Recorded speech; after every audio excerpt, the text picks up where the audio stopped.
Please be seated.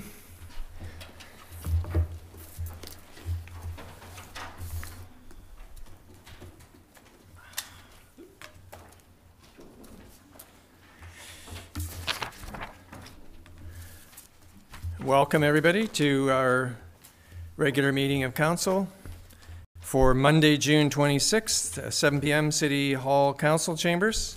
As you can see, Councillor McClement isn't with us this evening. He's on parts unknown south of the border somewhere, so we wish him good speed. I'd like to call our meeting to order and look at approving the agenda, including the introduction of any late items. First, I'd like to recognize that we are on the traditional territory, the traditional unceded territory of the Hupetchisitt and Sechot First Nations.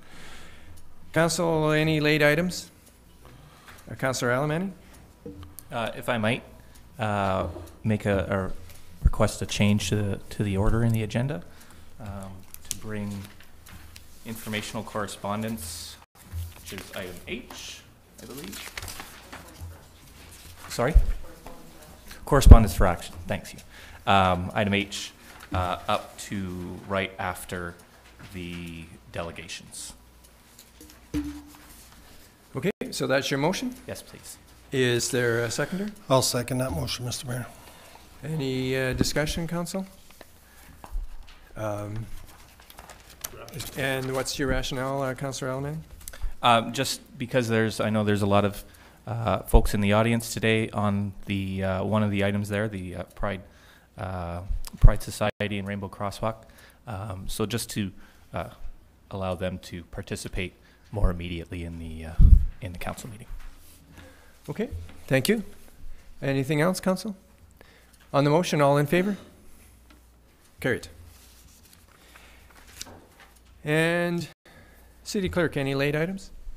Yes, Mr. Mayor, there is a letter under D 3.1 from Leslie Wright. Okay, thank you. And so that would be 3.1. Thank you. Then on the amended agenda, do we have a motion to approve the amended agenda? I'll make that motion, Mr. Mayor. Second, Mr. Mayor. All those in favor? Carried. Thank you. And Council, we have meeting minutes from 5:30 and regular council meeting at 7 p.m. on June 12th. The motion to adopt those minutes? I'll make that motion, Mr. Mayor. Second, Mr. Mayor. All in favor? Carried.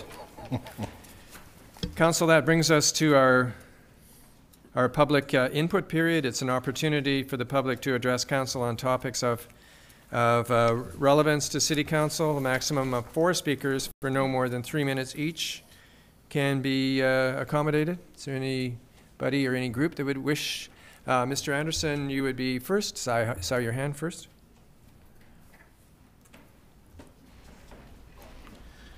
Just an announcement, if I may, Mr. Mayor. Yes. Municipal Pension Retiree Association, which we have 10,000 members in the province and growing. At our biennial convention at Abbotsford this past May, our branch in Port Alberni, branch 24, won branch of the year. And that recognition goes to the branch within the province that created the most membership over the last 2 years. And our percentage went up 70%, which was overwhelming. And I'd just like to thank our local executive, which is Gay Allen, Pat Dalquist, and the membership for their ongoing support.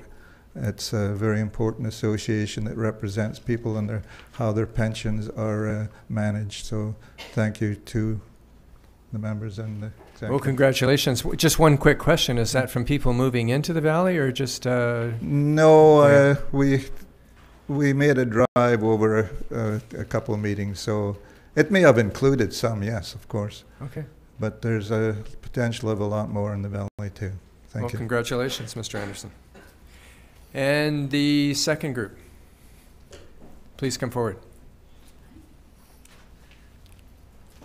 Hi, Mary Rattan and Council. Thank you for having me speak briefly to you. I'm with the Alberni Valley Pride Society, Shelley Shenton. Okay. And you have a letter that is from me about a permanent rainbow crosswalk that we wish you to consider. And I hadn't intended on that even happening this year, but something very organic occurred on its own. And there was this huge outpouring of support from people in the community that surprised me. So with that, you know, we looked at people coming up with their own fundraising idea, and those funds were raised in 18 days. And I didn't sleep pretty much because I kept on watching it. I was just so surprised, so amazed. And you know, there's people from out of town who are from here who said, if they go ahead with this, let us know. We want to come back and be here for it.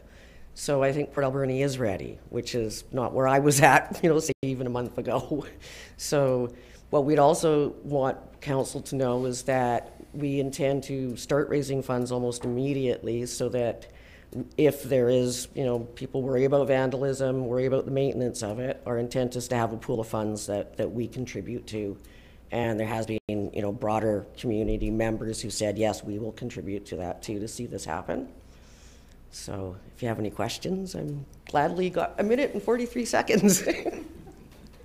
Thank you. I appreciate that. Normally, we don't ask too many questions Okay. in this part of it, but thank you That's for okay. your presentation, Shelley. Thank you. And anybody else wish to address council at this point?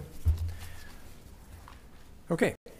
Then, council, that brings us to our delegations. The first delegation is from West Coast Aquatic, and we have 3 people coming. We're a bit overloaded, but that's okay. That's all right. And even though we know who you are, for those folks at home, maybe introduce yourselves. So my name is Sheena Faulkner. I'm the Executive Director for West Coast Aquatic and the Alberni Aquarium. And I'm here today with Gavin Purawal and Jennifer Fortin, and they're both in managerial positions at the aquarium. And we just wanted to give an update for the first year and let you know what's happening. Okay. Sheena, just so you know, you've got up to 10 minutes. I know. I remember that from last time. That's why I reminded you. No pressure. Yeah. Let's see. So I'm just going to speak briefly about habitat restoration projects so people are aware of what's happening. We're working on $800,000 worth of projects this summer, one of which is in Roger Creek. We're doing that new trail. We also have a habitat restoration project that we're implementing up in Taylor River in the area we call the Borrow Pits. It's up past the rest stop out on the way to Tofino. And we have also 2 projects taking place on the Somas Estuary and Lower River. We've also, we're applying for the $15 million grant that we're waiting on. The federal government has changed some of the criteria around that, but we had actually a call from the Prime Minister's office last week asking us to apply separately. So we're pretty sure that we're in the running for that grant. So we're looking forward to having money flow into our region in the near future. And I'll hand it over to Gavin and Jen. Thank you. Hello, everybody. It's kind of weird being on this side of the microphone, but I'll take it. So I've actually spent the last year at the Alberni Aquarium. We've had a really successful year, lots of fun to be had over there. In case you don't know, we are located at the Harbor Key. We feature a whole bunch of local animals in our tanks. We have 12 tanks, including 3 touch tanks for people to actually get a sense of what these animals are. And we give some pretty darn good tours. So if you haven't come down yet, you should totally come down. And Gavin and I will take you guys on a pretty awesome tour. So one of our main things is education at the aquarium. We have hosted school groups from all over the district, all different ages, from the high school right down to kindergartens, even stepping stones kids. So we've really incorporated all these different science experiments to activities, crafts, all this fun stuff. So we are having lots of fun there. We also have VIU students coming, well, during the year to volunteer with us and get some hands-on education and learn about how to run an aquarium, basically. So that's been really fun. We have high school students also coming usually after school to do feedings, help us, you know, keep the place going, and they get a lot of hands-on stuff too. One of our big educational tools this year was our Beaver Lodge project. I don't know if you guys heard about it. It was a big undertaking. We actually had the whole community donate milk jugs, and we literally built like this huge construction thing. I can officially put carpenter on my list of resume things I can do. It was really fun. The kids enjoyed it, and we're looking to do more projects like this in the future.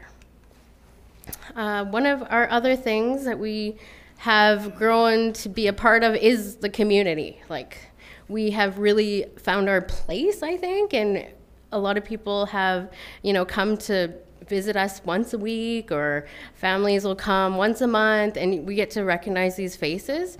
And with our special events that we hold in the community, we also see a lot of repeats and everybody that, you know, just really wants to come and support us and wants to learn more about our local environment and animals. So we're pretty excited about that. And we just celebrated our first anniversary, which was pretty cool. Had a free day so that the community could come down, everybody could enjoy it. And yeah, that was very successful. We have some really fun summer events coming up. Build a Whale actually is going to be here tomorrow, but open to the public as of Wednesday. So Thursday? Okay, Thursday. It's going to be here for like 2 weeks or so. And what Build a Whale actually is a skeleton on a wooden frame of an actual orca. And we are going to be building the skeleton with the community, hopefully get their hands on the project, and we're using it as an educational tool. This is our first exhibit that we're bringing to the aquarium, not one that we are making like the Beaver Lodge, but we are hoping to do more like this in the future. We also have our summer camps this summer.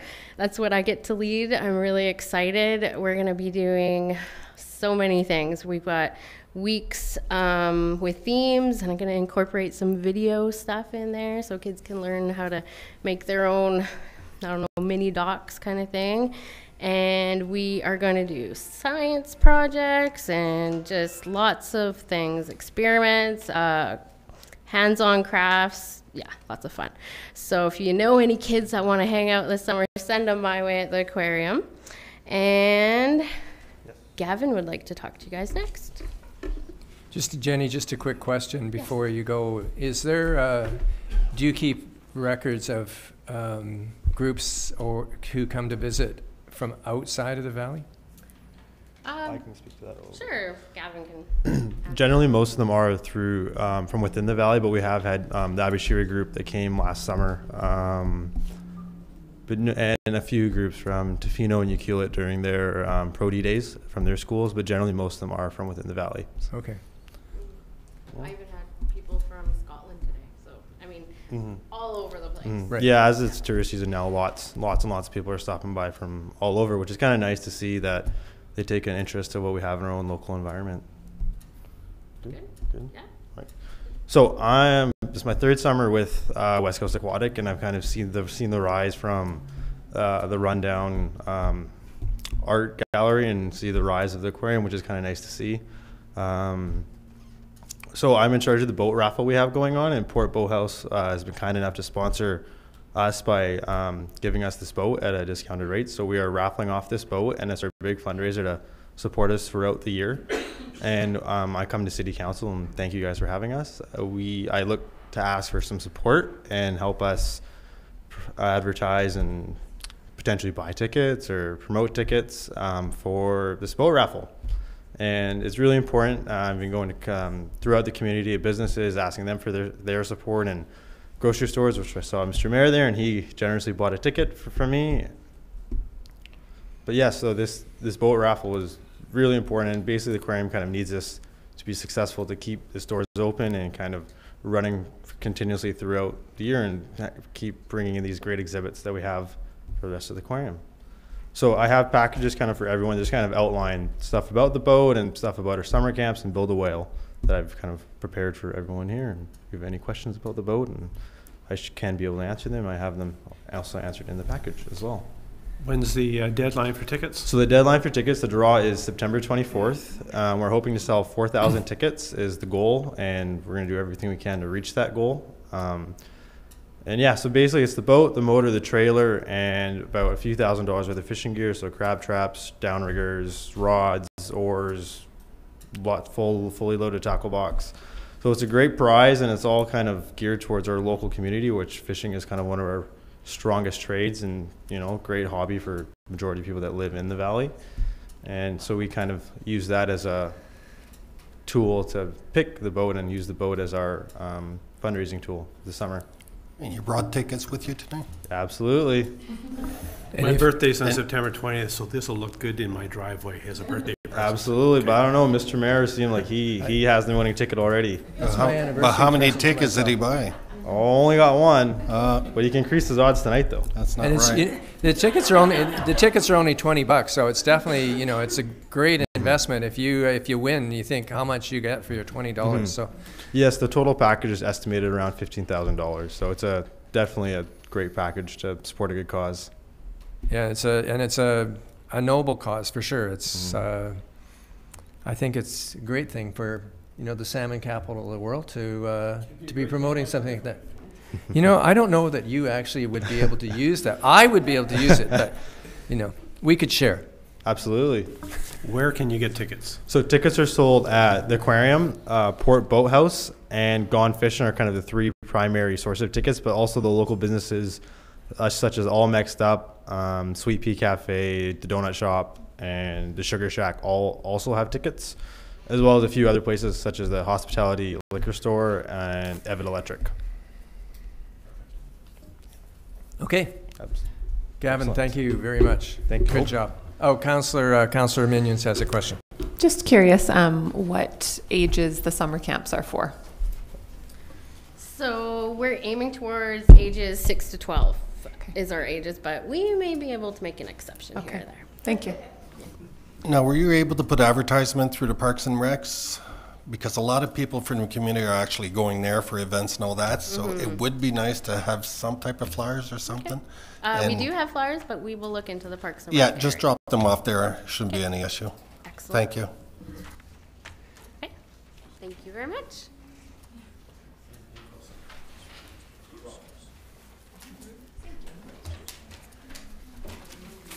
Thank you, Gavin.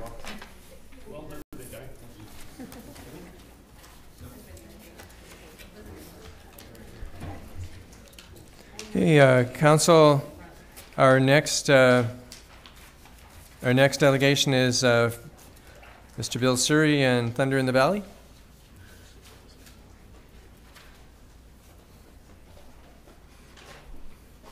Can't get them to follow me up here, so. You're presenting on your own? It's okay. No, I have, they're there, they're my support, but they're sitting, where they're sitting, right at the back. I noticed something about you, that you're the leader that often looks in behind to see if anybody's behind you. So that's a good thing. Yeah. Well, once again, we are preparing for our annual event, Thunder in the Valley on Stamp Avenue. We so far have met with Catalyst Paper Management Group, and we have a few improvements over last year that they would like to see, which we now have completed all of their requests. We also have been busy on Stamp Avenue, clearing and filling with the idea of bleachers on the east side as well as in the mill parking lot. And all that clearing and filling is at the cost of the Alberni Valley Drag Race Association. There is no cost to taxpayers. I know we spent a lot of time talking about that as we walked the sidewalk down there as we were doing the job. As you can see, I got burnt. Should have had a hat on, I know. And hopefully when it's finished here, it'll be nice grassy area, and we can put picnic tables or whatever down there for people to enjoy the area. We will be putting the bleachers on when we do get going. As we move forward, we are requesting a road closure from Redford Street to Roger Street at noon on Thursday, August 10th, 2017, opening back up Sunday, August 13th, 2017, no later than 10 p.m. It's as fast as we can work, we will get it cleared off. This is to accommodate the setup of the tower, bleachers, fencing, etc. There's about 6 miles of wiring that has to be laid out for the timing system, which takes quite some time to get in place. We would also like Roger Street from Stamp Avenue to Victoria Quay blocked down to 1 lane on Friday. And time-wise there is a little bit different because we are going to bring cars in around off of there and onto Stamp Avenue where they are going to be teched and through registration. So that is why we blocked that 1 lane. We are also requesting signage be put up 1 week in advance to warn people about the road closure, because we took a lot of heat on that last year, saying they weren't warned soon enough. You know, we can't say, you know, enough about that. We don't want to inconvenience people if we don't have to, but we had a lot of people that came to us after and said, hey, you didn't tell me that, you know. And, you know, I can't tell people every person by myself or whatever, and so we just wanted to get the signage up early so that they know the road is going to be closed. We will work with the city and make this event go as smoothly as possible. We would like to thank everyone in advance for all the help that has been provided to make this event happen. I know probably a lot of heavy-duty stuff coming your way from different people, and I know there has been our way, and we try to tell people, you know, we're only there to, you know, make this a good event for the city, and the economic spin-off we hope is there, and that you know, that we're not putting everybody too far out of, you know, the bad part, of course, is always going to be the traffic, and we know that. I worked down there on the bike to work week, and I counted all the bikes. Jake showed up and took some pictures and things like that, but we had like 41 bikes coming through there in the morning. We were there taking the branches and stuff away, and 2 wheelchairs. So also we did a count on pedestrians in the on the days that we were bringing the dirt in, and there was just from 8 o'clock till 4:30, there was 63 pedestrians on there, which was, I thought, was a lot of people, because a lot of people try to stay away from there when we're making dirt and dust and everything else. So some of the things that we saw along as we were progressing. So.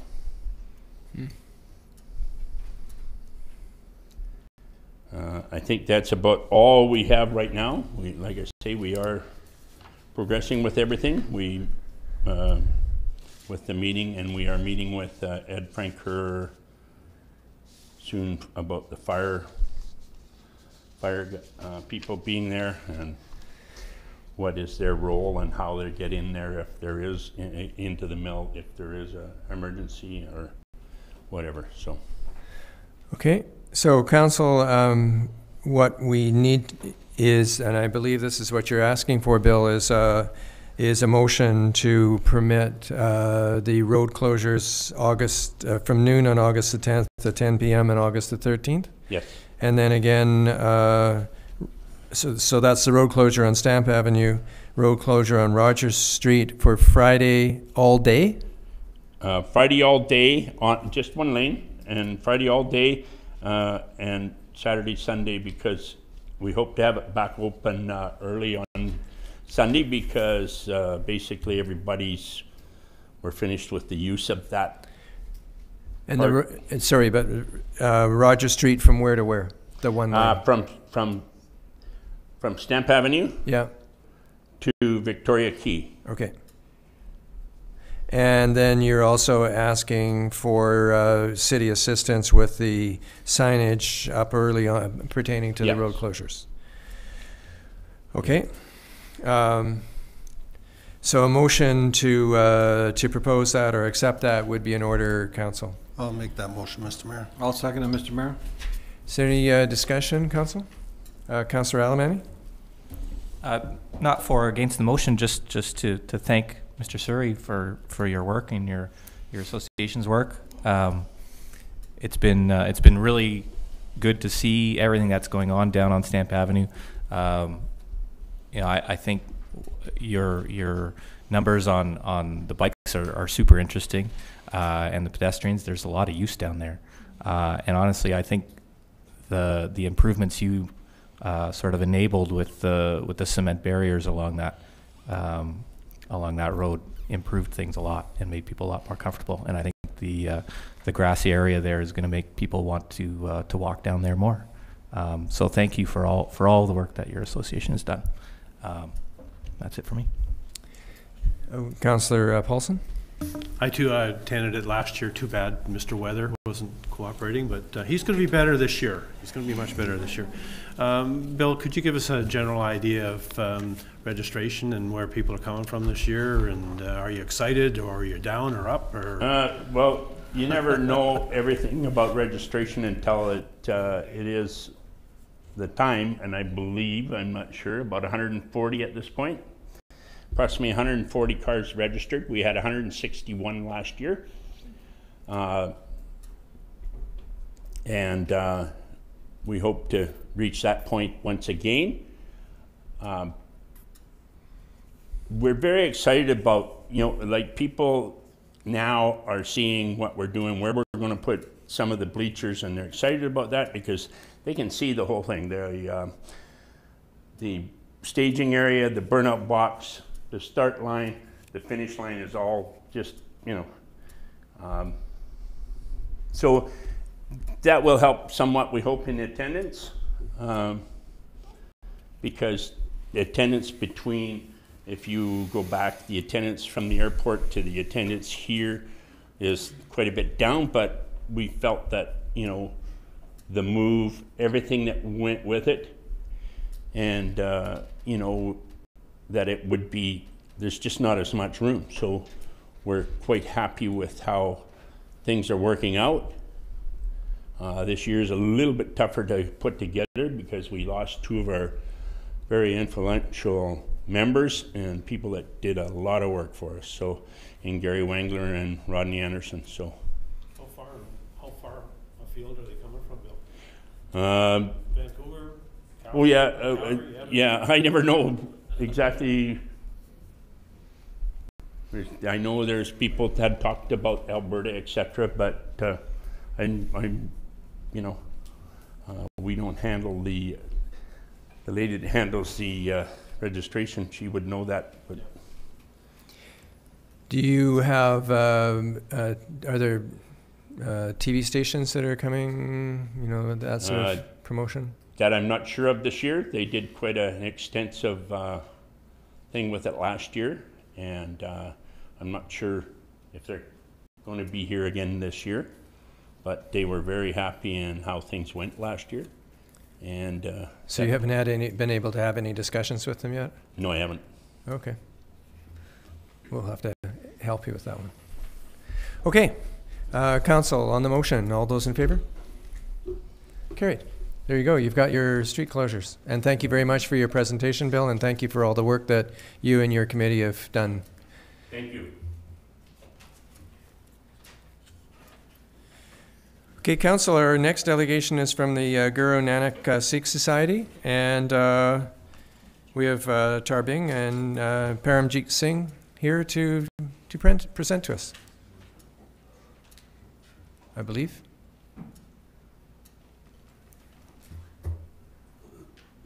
Welcome, gentlemen.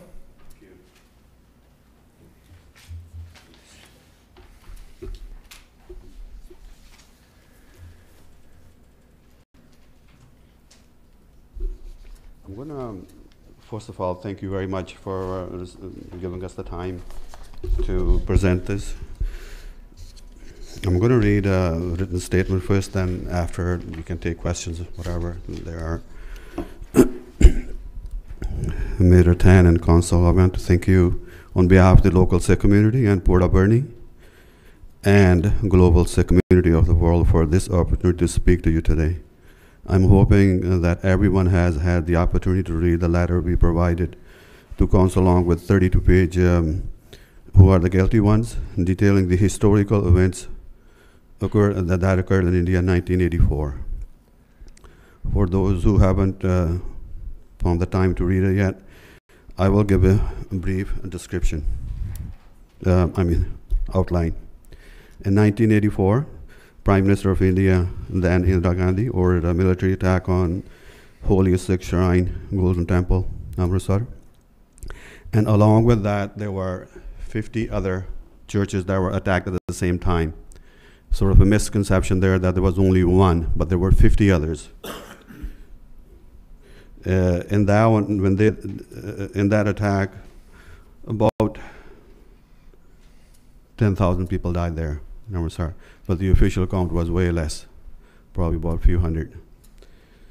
And after that was in June 1984, and then in October 1984, the Indira Gandhi, she was assassinated by her Sikh bodyguards, and the government chose to retaliate rather than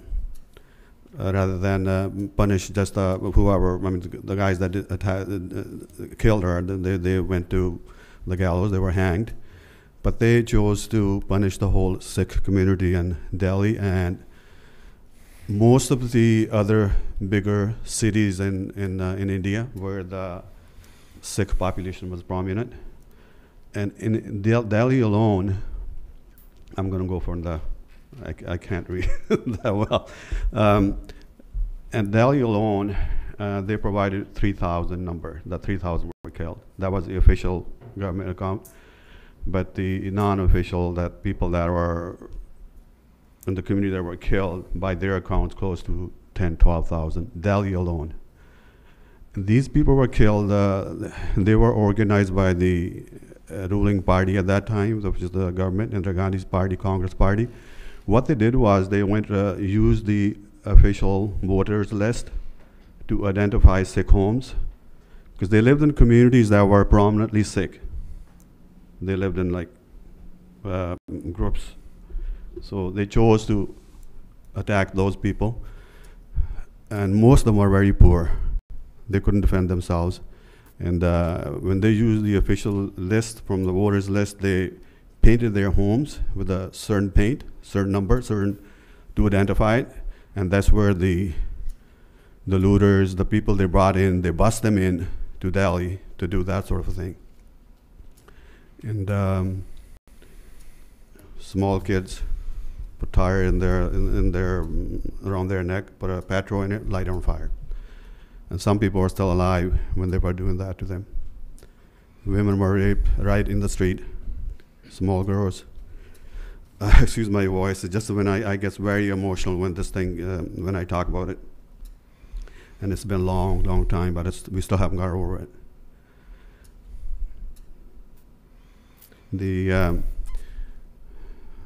After that, it's like 35 years, 33 years. A lot of governments changed. Different governments came in, but the story is the same. They will try to investigate, don't do anything. Nobody got punished for it, yet their names, they are named in that report that you guys got. And nothing's happened to them. In fact, most of the guys got promoted up. They're made into ministers. And successive governments haven't touched them. They haven't done anything. What we're hoping to do with, especially here and around the globe, where our Sikhs are, to present this, bring it out in the open, and have enough pressure from outside, out of India, so they can at least recognize what it was, which was a genocide, apologize for it, and also punish the people that did it. It hasn't happened. So this council is not the only one that's happening, that's receiving the delegations. There's in the state of California and our province, Ontario, and there's some other councils that I don't have. They're not on the net, so I can't identify it, so which ones they are. All we're asking is that this council recognize what it was and vote on it and pass it, so we can get the thing rolling and go to Victoria. And ultimate goal is Ottawa and Washington, wherever the population is, England, Australia. So we're gonna go and try to do that with your help. And I'll take questions. I probably would be better at that than reading a statement. Thank you. Okay. Council, questions? Tar, the city of any particular municipality doesn't normally intervene in international relations, and in fact probably a province wouldn't tend to intervene, but we certainly can urge our MP to take this forward to the federal government, because that's where Canada's voice is going to be heard, is where it's going to be exercised most clearly. We fully understand that. That's where it's going to come from. What the problem is that to get there from A to B, you have to get enough momentum up there, have something behind you, rather than just going up there cold. All we're asking is to say, see, if you don't do anything, if you don't say anything, you're elected official members up here.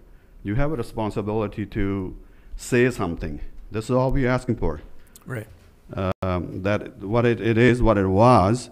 If you don't say anything, what happens is this thing goes on all over the world, and we just sit and do nothing. And that's, to me, is not acceptable. Councillor Sauvé? Thank you, Mr. Mayor. Thank you very much for your presentation. Thank you. This is a community, when I arrived approximately 17 years ago, that cherishes multiculturalism within a community, and we have a proud Sikh community here, which is very active.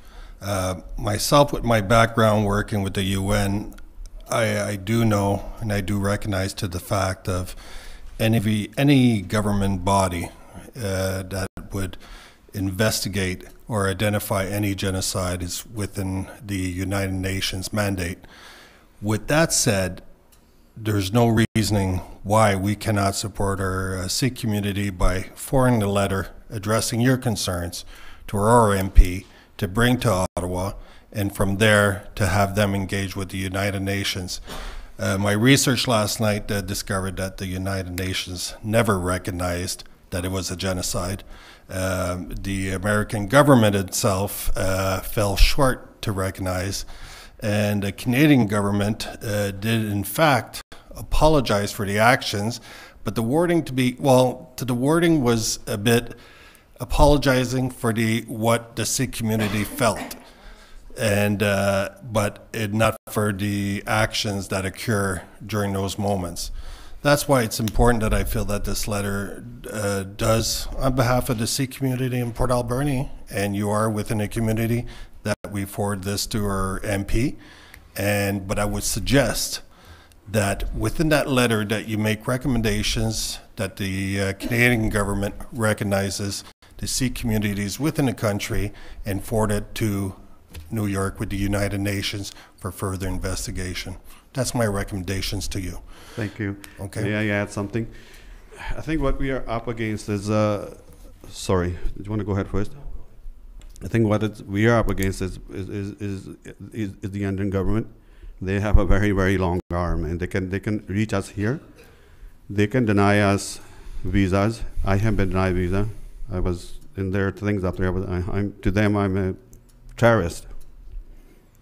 So they can intimidate us, and this is why this thing's taking so long to get it outside the world. We've been raped, killed, burnt alive, and yet we are identified in all over the world as terrorists because they have more money, bigger boys, and what everybody wanted is a trade. The countries, they overlook what's happening up there. I'm just going to add something which is going to surprise you. The present Prime Minister of India, Modi, he was denied visa into States, Canada, Britain, Australia, before he became Prime Minister because he personally ordered Muslims killed. As soon as he got elected, everything changed, no questions. It's the same person. So this is even though it looks like it's a democratic system from the outside, it's not. Yeah, but this is something I'm just for your knowledge. Yeah, but the thing is, there's no issues with this community to support. Thank you. To support your letter and to advise the Canadian government of your feelings, and hopefully every community I invite to bring this to be a stronger voice and to support to further investigation with the United Nations. Thank you. And there is a body of investigators within the United Nations that look into this. But as a community, we've lived together for many, many years and decades, and I have my friend before me, and you know, we're all in support of any concerns you have. But I just want to make sure that it gets to the right certain avenues to get further investigation, to get the word out. That's why we are Canada, freedom of speech, and that's what we support. Thank you. I just want to add, the people did try at the United Nations, it was tried, and nothing didn't go anywhere. Because we don't have a support, there's no country behind it, there's no, yeah, that's basically, there's nobody behind it. Just Sikh community alone just can't do it. What you're talking about, though, is a much broader coalition, and that is how things happen in terms of listening to a much stronger voice. Councillor Alberni. Thank you, Mr. Mayor, and thank you for bringing this forward. I think it's, I would just echo what Councillor Sauvé has said. I think it's something that is long overdue to be addressed on a global scale, and Canada can provide leadership there. Canada has provided leadership in that kind of situation before at the UN. I hope that other communities have representatives like yourself to come forward and ask their MPs to do the same. The more of them that there are, the stronger the voice that would be in the House, and hopefully that would be able to convince the government to do that. But by all means, I support, you know, having that voice there, and hopefully injustices can be solved in time. Thank you. Any more questions? Yeah, if you want to make the motion, Councillor Sauvé, that'd be great. Thank you. That the letter dated June the 12th, 2017 from the Guru Nanak Sikh Society be forwarded for consideration at the federal level to MP Gorjon. Second, Mr. Mayor. Any further discussion, Council? All those in favor? Carried. Thank you very much. Thank you so much for your presentation. Paramjit, you were there in the background. Did you wish to say something to Council? Just thank you very much for listening. Maybe you'd introduce yourself to Council. I know who you are, but maybe not the rest of Council. That's my job. I should have done that. I'm very sorry. It's okay. He's an adult. He can introduce himself. Very, very knowledgeable person, and very involved with the community, broader community. Leslie can attest to that, and John May was not here. He was busy. I think he wrote a letter too, which was probably late. So that's not on the list there, but so he tries very hard. Thank you. Okay. Thank you so much.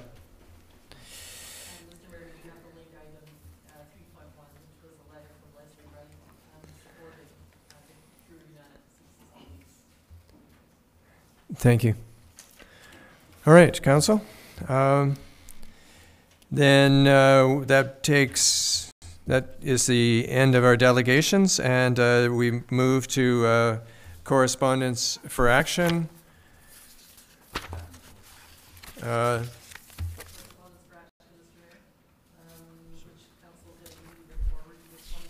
the agenda. There are two items under correspondence for action. The first one being a letter from Batstar Adventure Tours, Blake Johnson, about signage on Johnson Road and River Road.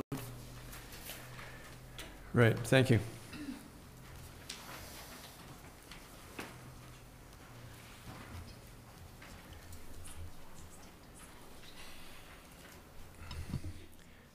Council, sorry, City Clerk, could you just review that with us, please? Yes, Mr. Mayor, it's a letter from Blake Johnson suggesting that the signage on Johnson Road and River Road be updated to reflect Port Alberni instead of Discover Alberni Valley. Okay. Questions, Council, on this? Councillor Minions and then Councillor Alberni. Thank you. Not really a question, but just some information that our branding committee over the course of about a year and a half did have a lot of discussion about signage. And I know we talked about entryway signs during the last couple of budgets as well. So I think that this is a great item to be referred to staff and maybe brought forward again. I think the community really needs to come up with a cohesive plan for what we're going to do with signage going forward. I don't know that updating just a few signs is really the right approach for us to take. I think we need to come up with a long-term plan and what our signage is going to look like and reflect about our community. Well, you're right. There's been lots of discussion about it over the last couple of years, and obviously we're not done yet. Councillor Alberni? Thank you, Mr. Mayor. And actually, on that point, I'll somewhat disagree with Councillor Minions. It is. Could you please note this, City Clerk? Never happens. Just because there has been a lot of discussion about signage and branding and all of that, and it's good discussion to have, but it's been going on for 10 years or more. I think the Bear Tracks and Lumberjacks is more than 10 years, maybe 2008, 2007, 2006. So it's a long time, and I think that the purpose of Mr. Johnson's letter was not to short circuit any kind of branding exercise that might go on in the future, but to improve what's there in a very kind of direct and purposeful kind of way. And I have to agree that it bugs me every time I come home from work every day, and I don't know what town I come into until I see the 40-year-old, no offense to the Rotary, Port Alberni sign. But before then, we see the Alberni Valley, and Coombs Country Candy. It's important to know where you are, and tourists especially need to know on signage like this. So a simple stick-on. That sounds cheap.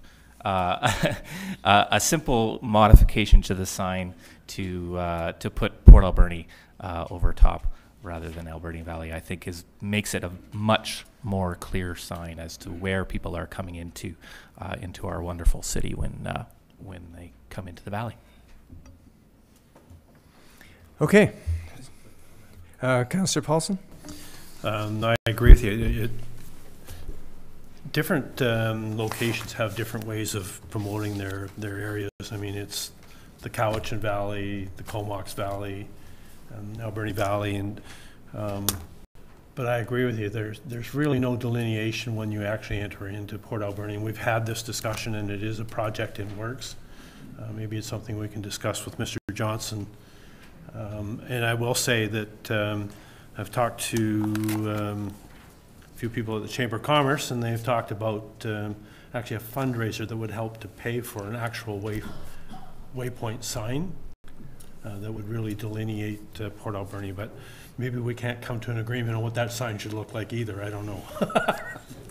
But anyway, Yeah, there's no place that really delineate. I mean, that sign is not on the city limits, which is unfortunate, but, and I know the city limits is basically at Walmart. Anyway, we do need to be identified. I know it drives me nuts. I asked Ministry of Highways or Ministry of Transportation and Infrastructure to put on the highway signs that we have McLean's Mill as a National Historic Site, and could they please put it on a sign on the highway and then another sign in Port Alberni that it's here. So they put it there, but they didn't identify that it was in Port Alberni. So we're halfway there, but it looks like it's out Long Beach. Yeah. Yeah. So incomplete.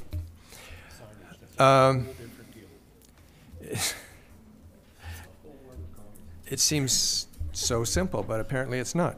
But what we do have a suggested motion, and it's probably not a bad one, which is to refer it to staff. So if somebody's prepared to make that motion. Councillor Minions? I'll move that the letter dated June 8th, 2017 be received and referred to staff. I'll second that. All those in favor? Carried. And thank you to Mr.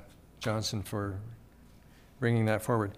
The second item under correspondence for action is from the Alberni Valley Pride Society. We have a letter dated June 20th requesting placement and maintenance of a permanent rainbow crosswalk in a suitable location on or before July 22nd, 2017. And we do have some letters of support. But I perhaps leave it up to Councillor Minions and Councillor Alberni to give a little bit of background on this for us. Okay. So just for background, on June 11th, the night of June 11th, a group of folks got together to paint a chalk crosswalk over across 4th Avenue, which I'm sure lots of people hopefully noticed. And that was for many reasons. Obviously, LGBTQ issues in the community, but also the shootings in Florida and the commemoration of that on June 12th. So that happened, and the response, I think, was surprising and wonderful, and so much so that Councillor Minions and I, and Councillor Minions specifically, suggested that maybe we should just go ahead and see if we can fundraise for a permanent crosswalk. And she, I guess, asked me because I'd done the GoFundMe thing before, so I'm fairly familiar with that. So we put that together, and with the intention to bring to the city, with the Alberni Valley Pride Society, a proposal or a request to make a permanent crosswalk, rainbow crosswalk in our community. The fundraising effort was amazing in its success. We raised our goal of $2,000 within 18 hours. And it just finished today. I closed the donation things, but the final donation on the webpage was $2,605 raised in the since June 13th, 13 days. So that's amazing, and that was a really wonderful indication from the community of the support for a rainbow crosswalk to be done permanently. I have, because GoFundMe takes their little cut before they send anybody any money, I have a check for $2,378.96. So that is what we would hope that the city could use towards a permanent rainbow crosswalk. We've gotten estimates on the amount of funds needed for a crosswalk, and I think it's safe to say that we should have some left over from the donations from the community to help with maintenance, vandalism, or other things down the road. So that's the summary, I guess. There's some motions here to make, but that's that for now. Okay, thank you. Any questions, Council? Councillor Alberni, do you have any sense of where the best place to locate this crosswalk would be? Sure. So I've been, and Shari's been, in contact with the Alberni Valley Pride Society, and they're here in the audience. So I think they're willing to come up and ask any questions if council has of them. But through those discussions and with city staff, their first choice was the same crosswalk that was done on June 11th across 4th Avenue. There's some others, sort of second and third choice if for some reason that one doesn't work out. But that's kind of the one that I think the Pride Society settled on, and that's the one that'll be in the or is suggested for the motion. And just not that I don't know the answer to this, but I want to make sure that we get the answer publicly. What's the reason for the suitable location on or before July 22nd, 2017? There are, and maybe the Pride Society can elaborate a little more on the events, but there are events planned for that weekend. So it would be very appropriate to have it done, if not before that weekend, maybe even on that day or whatever, I don't know, in some great fashion to celebrate Pride. Is there somebody from the Pride Society that's prepared to talk to council about that? We have two events planned. One is on July 22nd, and the other one is on July 23rd. The 22nd is a dance and drag show at Cherry Creek Hall, and the 23rd is a all-ages family event at Recreation Park. So it would be really nice to have it sort of leading to those two events, or even maybe even on the Family Day event one would be nice too. So not Williamson Park this year. No, we switched. That was a long story, but we're very happy where we're going to be. So. All right. Yeah. Anything else, Council? Councillor Paulson? I'll just make a comment.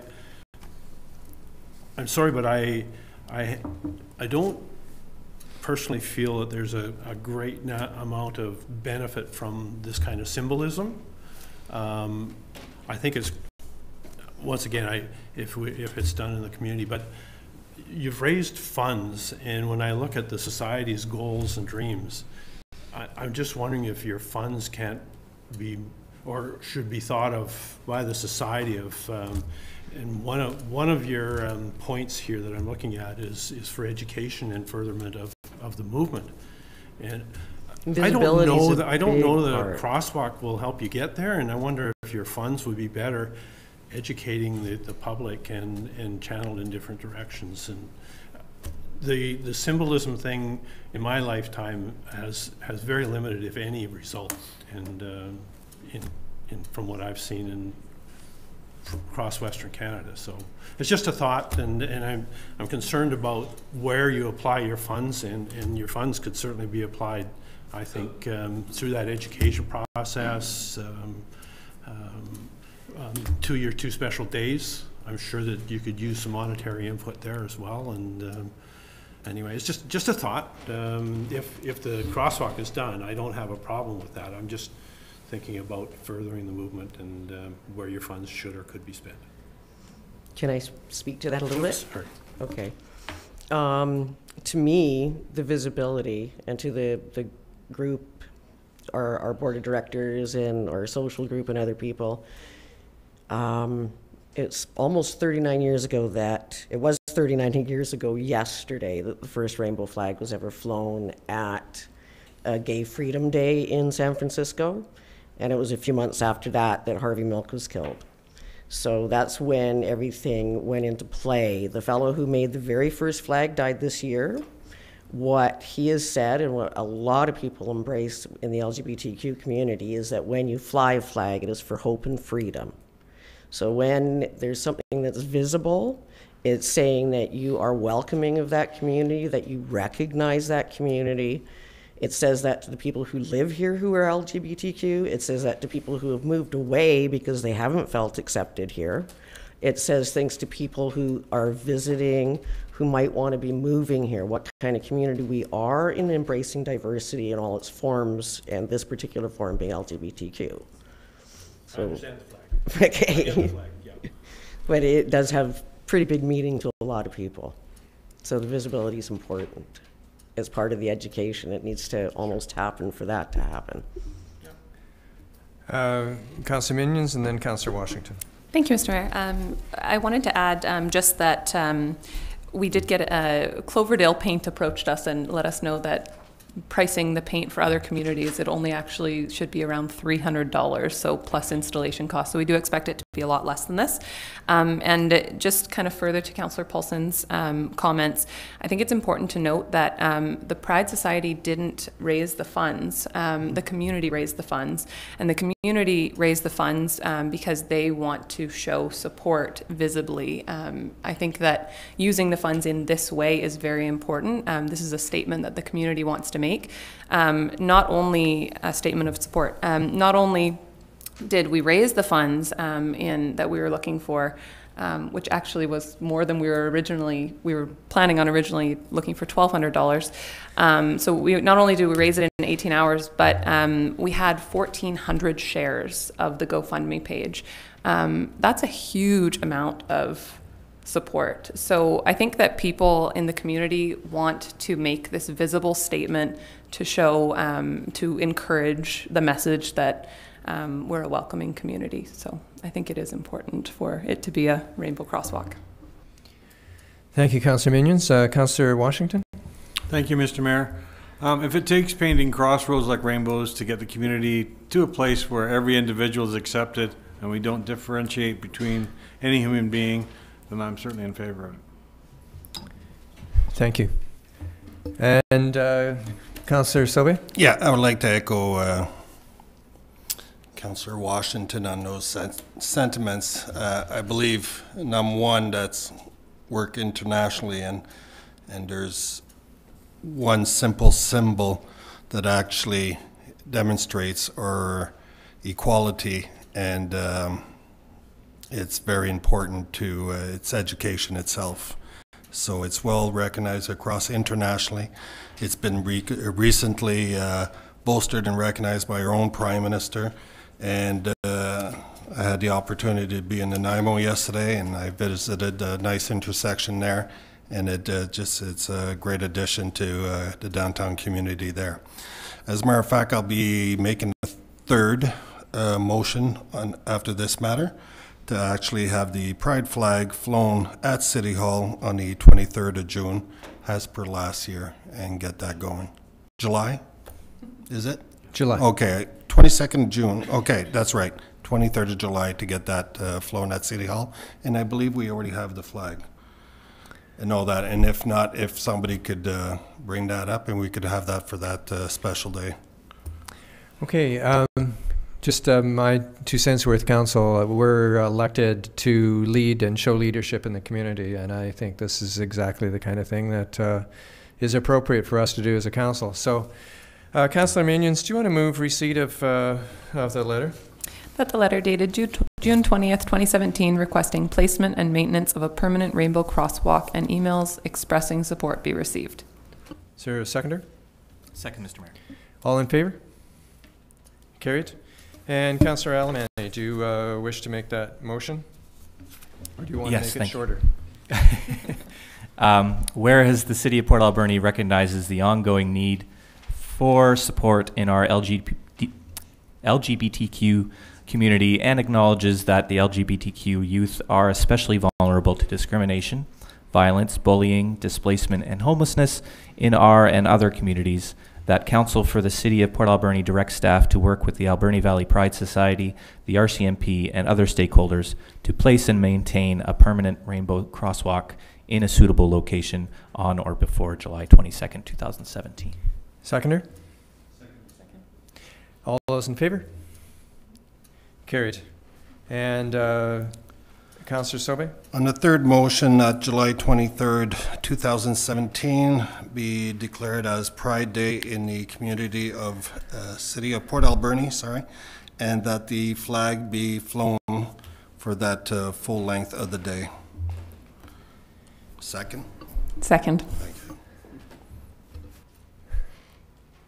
you. All those in favor? Carried. Thank you, Council.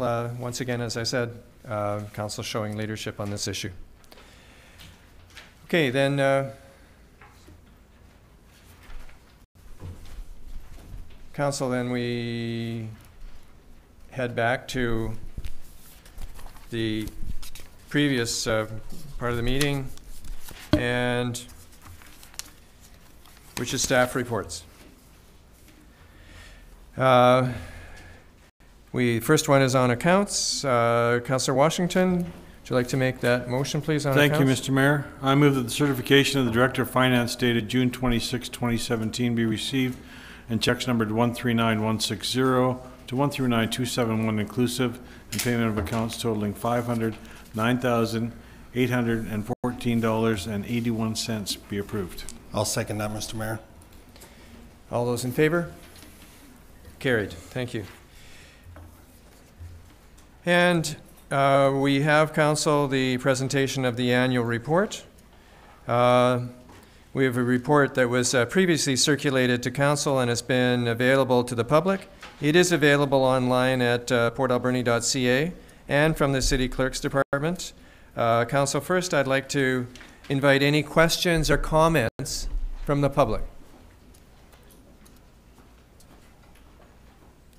And I guess not. Then I would invite our Deputy City Clerk, Council, to go over the annual report with us, and then Council, if you have questions, we can take that up. So, Mr. Martins, welcome. Good evening, Mr. Mayor, members of Council. It is my pleasure to present to you the 2016 Annual Municipal Report for the City of Port Alberni. The production of a municipal report is a requirement under the Community Charter and serves as a key tool to enable the public and Council to monitor our progress with respect to the stated goals and objectives for the municipality. Now, the timing of this, of course, it's required by the end of June of each year, and so here I am tonight at our last meeting in June. And amongst other things, it must include our annual financial statements, a list of permissive tax exemptions as provided to both faith-based groups and nonprofits in the community, a report on our municipal programs and operations that were both conducted in 2016 and what's projected for 2017, and as I said, our progress with respect to our goals and objectives. So with sort of the principle of accountability in mind, I'd like to take just a few minutes and highlight for both Council and the public some of our key accomplishments from 2016.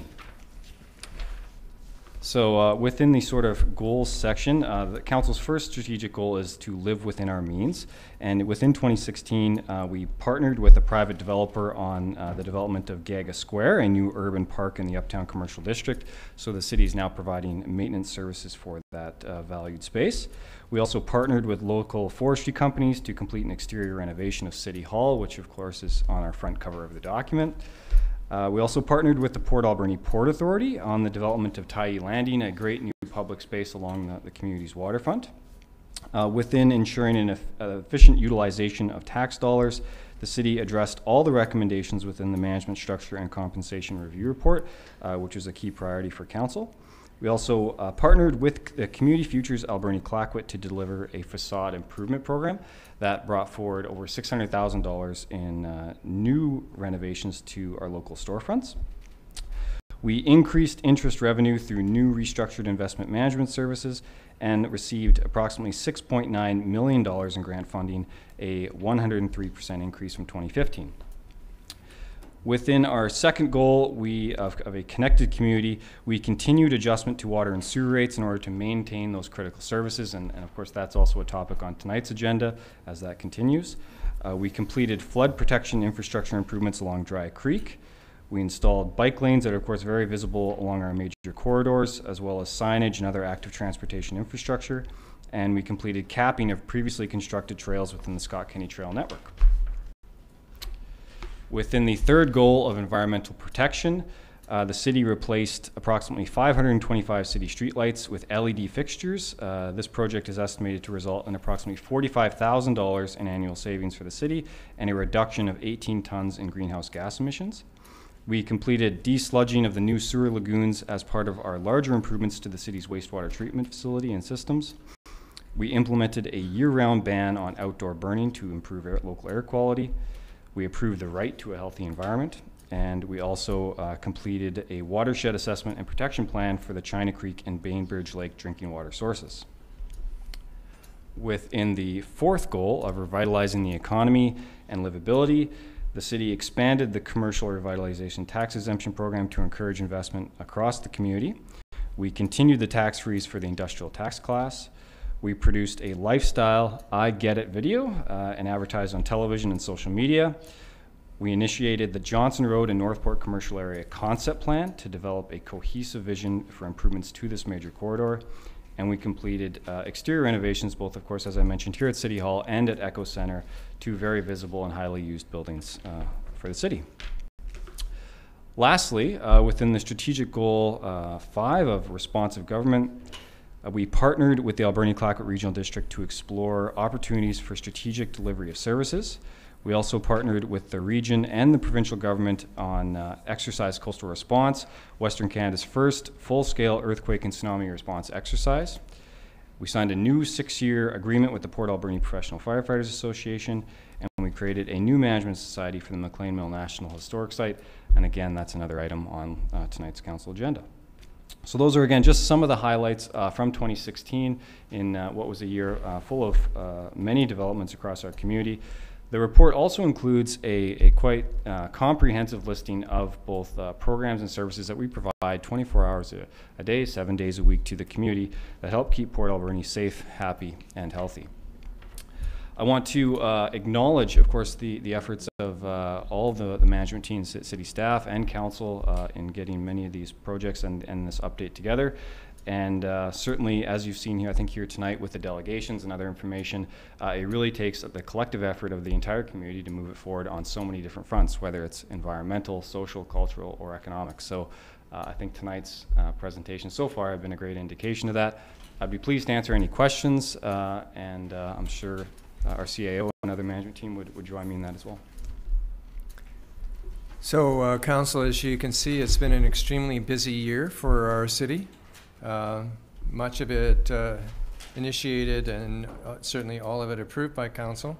And, you know, it's thanks, Jake, for putting this together, but more importantly, thanks for being part of the whole communication process and helping that to facilitate that communication between Council and city staff, and of course everybody working together, CAO, city clerk, everybody. Makes a huge difference in terms of what we're able to accomplish and help to direct. Council, are there questions on the annual report? Seeing none, must mean you've done a great job of explaining it as well as writing it. I know it's highly visual, so for people like me, that's great. I love to see the pictures. It's good. Councillor Alberni, are you able to make the motion to endorse the annual report? I'll move that Council for the City of Port Alberni endorse the annual report for the year ended December 31st, 2016 as presented. Is there a seconder? I'll second. All in favor? Carried. Thank you.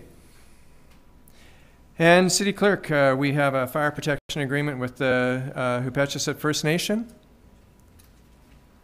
Yes, Mr. Mayor, this is a renewal agreement to provide fire suppression and medical first responder services to the reserve. It is a 5-year agreement.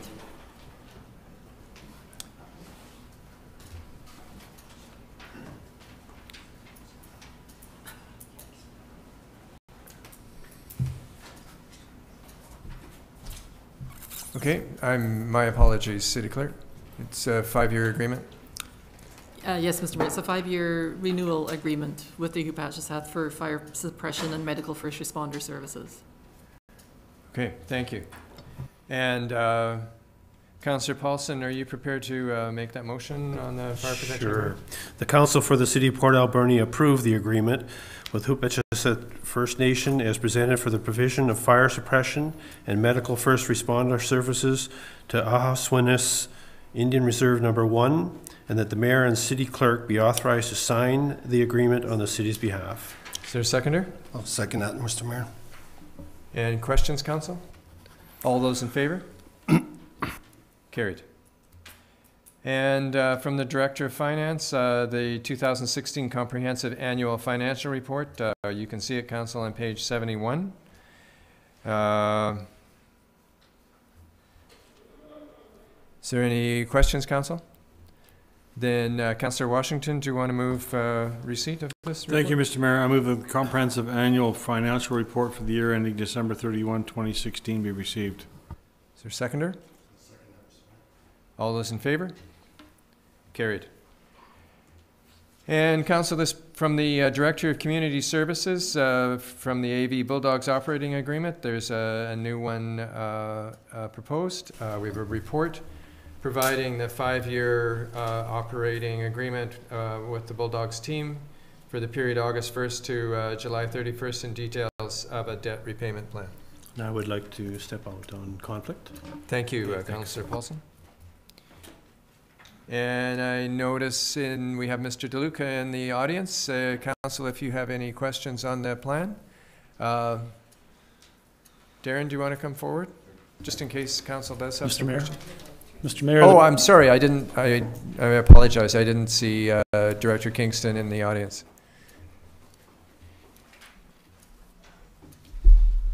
Welcome. Once again, my apologies. Yeah, no problem. I think it's really important, and I did come back on vacation to before I leave the city to wanted to make sure that this report was brought forward. I want to thank the Bulldogs, and especially Darren in terms of Director of the Bulldogs. There's 2 items within this report. It is the renewal of the 5-year operating plan with the Bulldogs, and it does envision a 2% increase for the final 4 years of that, which is in line with our other increases of user fees, and is also in line with the other junior A teams on the island. As well, though, what was really important, because I get, if not weekly, almost weekly questions from the public about the Bulldogs' debt, and wanted to make sure that that was in hand as well. And again, that's when I really want to acknowledge Darren's work in that I was made very clear in terms of bringing forward an operating agreement, could not do that without a plan for repaying the debt. And the club has worked on that and come up with a proposal that I think is very good for the city and meets both of our expectations around that. And that would be that the debt will be paid off over the next 4 years in the contract, that the club would be providing us with post-dated checks for a payment just over $1,000 each year, and so that repayment will be done. Again, that is important that satisfies as well all those people out there who keep getting the question. There never was an intent for the Bulldogs not to pay down that debt. They had a lot going on with taking over the club and other debts as well, and have put together a plan for maintaining the sustainability of the Bulldogs and meeting their obligations. And so I'm really pleased to say the club has fully met those, that has the intention of meeting those obligations. And I'd be pleased to answer any questions that council may have on the report. So, Director Kingston, thank you for negotiating this on behalf of the city. And you're right, it has been a concern of some members of the community, but obviously you've been handling the questions well, because in the first year or so that I was mayor, I would get a lot of questions. I haven't had any questions about it for quite a while, so you're obviously handling it well. I think they have me on speed dial. Okay. Okay. Okay. Well, thank you for doing that. Okay. Council, any questions for Director Kingston? Councillor Alberni? I just wanted to thank Director Kingston, because I was one of those people who was getting a lot of questions about it, and it was one of the reasons that I ran for council was on the issue of the bulldogs and debt and all that stuff. So I'm very happy that you'd be able to come to an agreement with the city and the bulldogs, and I wasn't at your retirement party, and I apologize for that, and I want to wish you the best. Thank you. I would like to, if the mayor would allow me the moment to just talk about my retirement. I'd say you've earned it. Thank you. So I have had 2 retirement parties, and I really want to acknowledge the city and the city staff and my family who put that together, and those councillors who were able to attend, and those councillors who passed along well wishes. And I really want to acknowledge you, Mr. Mayor, in terms of the kind words that you did say at my retirement party, and that was very touching, and I really appreciate it. So, thank you. So thank you. It has been 40 years, and it's been a career of many different opportunities that the city has afforded me. And the public out there, I hope they really understand is the strength of their team, of employees that they have working throughout the city. And I've had the good fortune of working with many of those. And I think this city is very rich because of the work that the employees do. So thank you. Well, thank you. Thank you, Director Kingston, and I applaud you for taking the leadership that you have, and I think that it's the next phase in your life is going to be full of even more challenges, because you're not going to just sit still. I'm sure you're going to be onto many other things. We may be on the opposite side of the table at times. That's okay. Yeah, thank you. Okay. Mr. DeLuca, I personally have one question for you, but I'm sure that there possibly could be others. Sure. Well, maybe I'll have a quick statement, and Sure. then if you have some questions. So we'd like to thank Teresa for coming back from vacation and for working with the Bulldogs over the last year or so on our contract. It's been very much a partnership and cooperative relationship, so we appreciate that. We'd also like to thank council for their patience in our debt. I know it's been quite a while. When we bought the team, it was essentially virtually a bankrupt organization. We were halfway through the fiscal year, and we had no idea what we were doing. So it was a bit of a train wreck for the first few years. But thanks to people like Lucas Banton and Steph Weber and Gareth Flostrand, I think we've done a good job of bringing our books together and our accounting, as well as our staff over that period of time. Just a real quick update on our fiscal position. Our big challenge over the last 3 years was a GST bill, and I don't remember what the number was. It was north of $50,000. We've retired that debt, and of course CRA is not as kind as City Hall. It's a 12 or 15% interest rate on that. We've, I think, retired that debt this month. So that was a major objective of ours over that time to get clear of that. Currently, all our payables are current. And our season's ticket sales are also current year to date. We have the same amount of sold as we had this time last year, so we're strong in that sense. Our corporate sponsorships are also solid, steady. We are making some changes on some things in relation to rank boards and that types of thing. When we originally bought the team, I think it was 2012, we borrowed, in addition to the money we raised, we ended up borrowing $100,000 off Community Futures. When we went into this process, that was when Norsk was going broke. The Catalyst was going broke, and we thought one of the things we can't let happen is our team to go dark at the same time.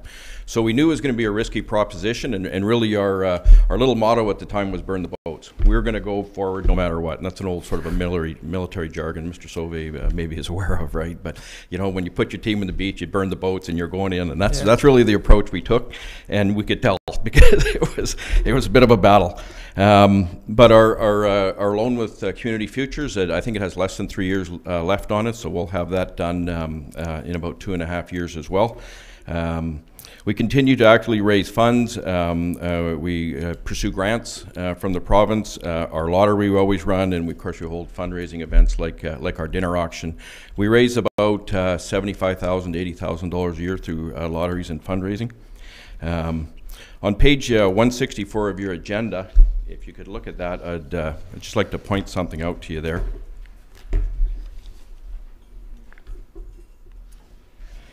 And that's, it's in our contract, which is probably a little bit unusual, but I think it reflects the commitment of the society and of the team to the community.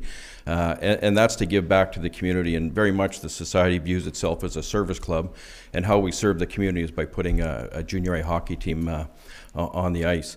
And so, you know, we do a lot of outreach, a lot of activities. I think we're in the parade this year. I know we had some trouble getting some people together, but we try and participate in the Terry Fox Run and the Walk with the Doc and the SPCA and all those types of things. One of the things that we also are involved in is minor hockey. We have a minor hockey mentoring program that we try to implement. It didn't go very well last year, to be honest, but this is very much about the players joining minor hockey teams and acting as a sort of a surrogate coach and as a mentor for the players. And we try to have each one or two players go out for each team. Of course, traveling around the province with the name Alberni Valley, it becomes a well-respected name throughout the province. Everybody knows about us. They know us as, you know, the best fans in the league, and all the passion and politics around hockey also creates profile for us. And then also education and scholarships, and that's very important to us. One of our probably most successful programs and most rewarding programs is Bulldogs in the Schools, and we know it really works because we're constantly getting emails and messages from people involved in the school system thanking us for the impacts that those players make in the school. And I think the other side of it is the impact them students make on our players as well. They often talk about it. We had a report from Tom McAvey just the other day, an update on some of our players from last year, where they are as far as commitments. Goaltender Brody Clays has committed to NCD1, University of Alaska. He was our goaltender.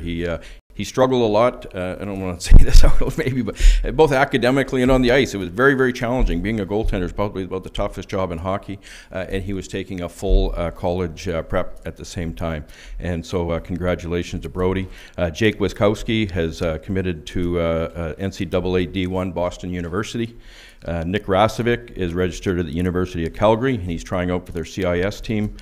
Quinn Sirdick, he was traded partway through the year, but he's committed to play with McGill, along with old alumnus Eric Margot. So the people, these ambassadors are out there. I think that's really the message. Paul Savage is committed to Simon Fraser University and will play for their team.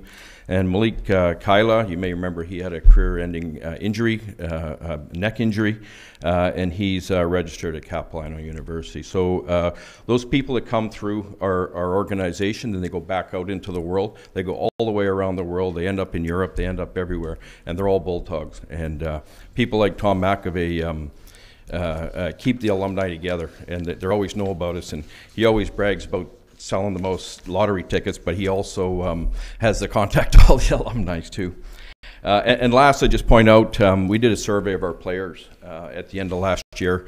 You know, we've made a lot of changes, coach, assistant coach, training staff. We were concerned about the culture both on and off the ice. So we've made some significant changes, and we hope to see improvement both on and off the ice. But on our survey with the players, we had about 15 questions, ones I think that were relevant for the city. They ranked our facility 1 to 10. So the arena facility, they ranked our facility an 8. They ranked our billet and billet program an 8.5. They ranked our school and education programs, which was Tom McAvey. They ranked that a 9. Our community programs, that's Bulldogs in the School, minor hockey, mentoring, and the other work they do in the community, they ranked an 8.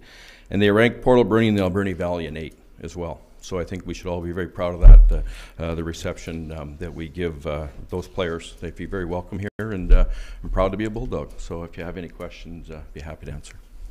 Well, certainly the Bulldogs in the school are tremendous ambassadors for the, you know, not only their organization, but they're ambassadors for our community beyond the school. But they're great role models for students, and we see them helping in so many ways, in so many places throughout their season and throughout the community. With the Bulldogs themselves, you know, it certainly was never my intention, never has been, and I believe I would be speaking for council, that it was never our intention to in any way jeopardize the security of, the financial security of the Bulldogs. So we haven't deliberately pushed the repayment of the debt. We had great confidence that you would find a way at some point when you were able to to pay it back. I, for one, wasn't aware of all the other things that you were responsible for paying back, but I guess it makes sense given that you purchased a bankrupt team, or a team that was essentially bankrupt, and you had to get out of that process. So good for you. I'm certainly proud of what you've managed to accomplish financially. It'd be the envy of many other teams around the province. So well done, thank you. And Thank you. Thanks for coming to us with this proposal. Okay, and I'd also like to acknowledge Director Bill Surrey. You know, he's one of them people that show up at every committee, everywhere, all the time. So thanks to Bill. He's in charge of our gaming committee, and he's having a gaming committee meeting Tuesday at what time, Bill? 3 p.m. At the Athletic Hall. So anybody who would like to help us out with our lottery program, 3 p.m. tomorrow at the Athletic Hall. That's his other office, isn't it? Yeah, pretty much. Okay. Councillor Washington. Thank you, Mr. Mayor. And Mr. Surrey has a third office at Labor Day weekend at Tye Landing as well, so he's a busy man. Just a comment, Darren. My daughter and son-in-law had one ended up with 2 billets, and both very nice young men, very polite.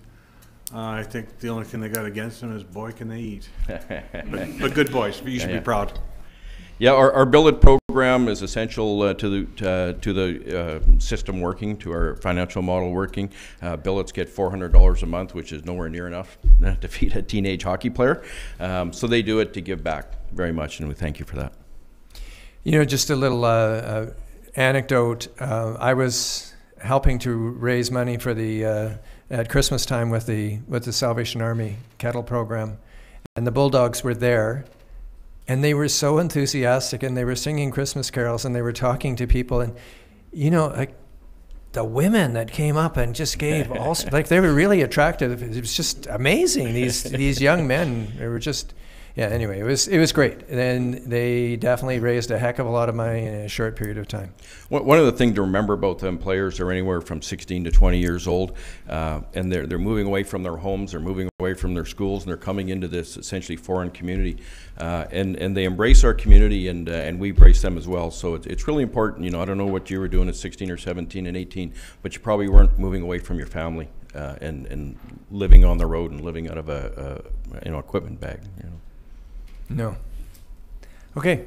Councillor Minions, do you want to make the motion? That the report from the Director of Community Services dated June 20th, 2017 be received, and Council for the City of Port Alberni authorize the Mayor and Clerk to enter into a new contract with the Port Alberni Junior Hockey Society as presented for the 5-year term commencing August 1st, 2016, and further, that the debt repayment plan be approved. I'll second that, Mr. Mayor. Is that supposed to be August 2017? It would be 2017. Okay. No, sorry, it's backdated a year. Okay. Okay. So it's a 5-year agreement, but it's backdated 1 year. We were sort of in a holdover there for a year. Debt plan. Okay. Thank you. Okay. All in favor? Carried. Thank you for that clarification. Thank you.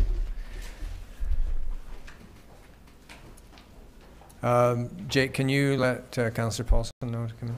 Thank you. And Council, from the City Engineer, we have an award of tender for Bainbridge Lake intake improvements, project 17501, which we can find on page 169. CAO? Mr. Mayor, the City Engineer is not here tonight, but you have his report. We're seeking Council's approval to award a tender for the Bainbridge Lake Intake Improvements Project. You'll see that the low bid, the low valid bid is $389,000, $389,513.50 from Fraser Burrard Diving Limited out of Maple Ridge. We undertook our engineering consultant, Coors and Associates, did an estimate on this project earlier this year and estimated it to cost in excess of $400,000. But we budgeted $335 based on a budget estimate from a previous year. Sorry, we budgeted how much? We budgeted $335,000, and that was based on a budget estimate from a previous year.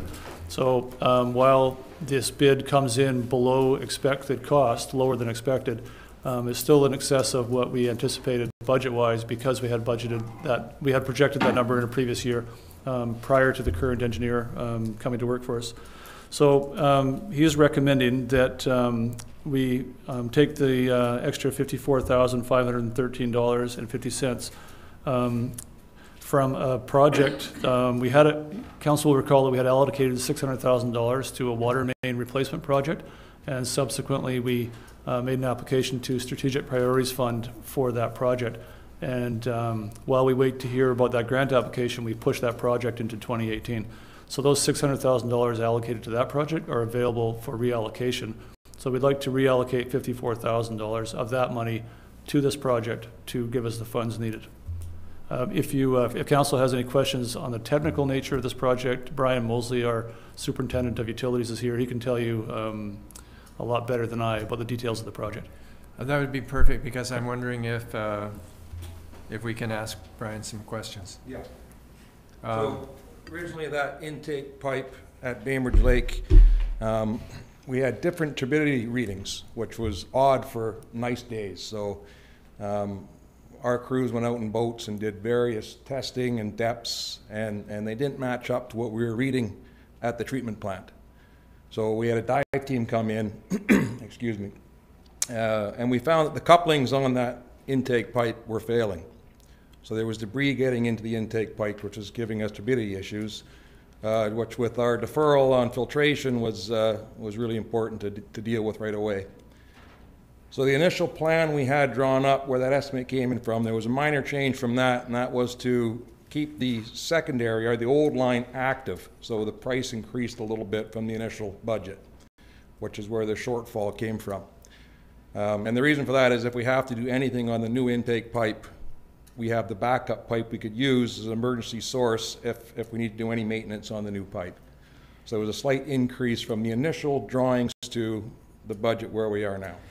So then we'd actually keep both pipes? We wouldn't decommission the old one? We wouldn't decommission the old one, which was a okay. later idea that you get a set of plans, and then at 50% plans, we'll put notes on those plans, and sometimes you get these changes, which is why sometimes there's a change in the price. So it was a good idea, but there was a bit of a cost attached to that, and that's where the second budget, which Tim mentioned, which was a $500,000 mark, came in with some of those changes. But the tenders came in here at $400,000. So when you had the divers go in and have a look at it, they were successfully repaired, whatever the concern was? What we found was erosion on the coupling. So the pipes, they're not a bell and spigot pipe, they're a coupling, so they're butt-ended with the coupling, and the couplings are failing. So we're getting debris that's getting in that intake pipe. So has that been repaired now, or it's going to be repaired? It is not repaired now, no. The idea is to put a new pipe in and then have that as an emergency pipe only. Oh, I see, okay. Thank you. Council, any other questions for Brian? All right, well, thank you for presenting that and making sure that not only we understood, but therefore the public would understand as well. Yeah, for sure. Thank you. Okay, thank you. And Councillor Sobey, do you want to make that motion? That the city engineer's report dated June 19, 2017 be received and council for the city of Port Alberni award the tender for the ITT 020-17 Bainbridge Lake Intake Improvements Project to the lowest bidder, Fraser Burrard Diving Limited, in the amount of $389,513.50 plus GST, and relocate $54,513.50 allocated in the 5-year financial plan from project number 17503 Argyle Street, 17th Avenue to 21st Avenue, cast iron water main replacement from the upper couch and reservoir to Bird Street. Is there a seconder? Second. Thank you. All in favor? Carried. Thank you very much. And Council, your next report is from the McLean Mill Society. It's their monthly report. I believe it's there for our perusal. I'm sure all had an opportunity to look at it.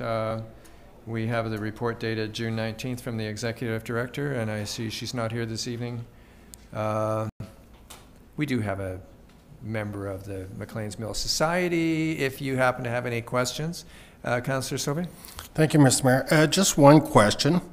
I fully support this, but I would like it to go through the proper channels and involving the RCMP, but it having to do with the 5-acre shaker.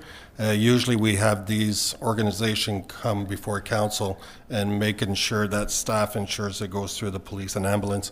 And I spoke with the inspector, and there's nothing really that's been mentioned about the upcoming event, and that's going to be at the McLean's Mill. Okay, CAO, do you know anything about permission for the 5-acre shaker? Mr. Mayor, yes. So McLean Mill Society has been delegated to manage that site for us. So the executive director is working with city staff on ensuring that the adequate safety plans and plans to preserve the heritage assets are all in place prior to the event. Ordinarily, council would receive request for permission for the liquor license, the special occasion license. But because this is outside of the city, you're not being engaged on that level. We are being engaged as the property owner to see that we're okay with that. So I have authorized McLean Mill Society to proceed with that event on the basis that there will be a special occasion license, but council will not be asked to vote on that because you're not the governing body for that jurisdiction. So that'll go through the ACRD? I'm not clear if it goes to the ACRD or if there's a process outside of municipality. But the proponent for the 5-acre shaker will have to go through whatever the correct channels are, but they won't include city council. Okay. Yeah, the only concern I have is that to make sure they have the liability insurance and so forth. Yeah, I and agree. That there's conjunction with the RCMP for that special day, because I know they're booking their holidays and all that, and I really want them to be included. I agree, and I spoke with the inspector today about this, and we'll speak more this week. Okay, thank you. And any other questions, council? In that case, Councillor Minions, do you want to move receipt? I move receipt of the McLean Mill Society's monthly report. Thank you. Seconder? Second, Mr. Mayor. All in favor? Carried. Thank you. And council, we have a status report. Starts on page 183. Any questions? Councillor Paulson? There's 2 if you want me to package them. Of course. I have 3, so maybe you'll have... Just, and I don't know if anything's been done, number 19 with regards to any progress or movement on the alternative truck routes. And my second one is number 28, any updates on the Airview Hotel? Mr. Mayor, the Director of Development Services might be best positioned to answer both those.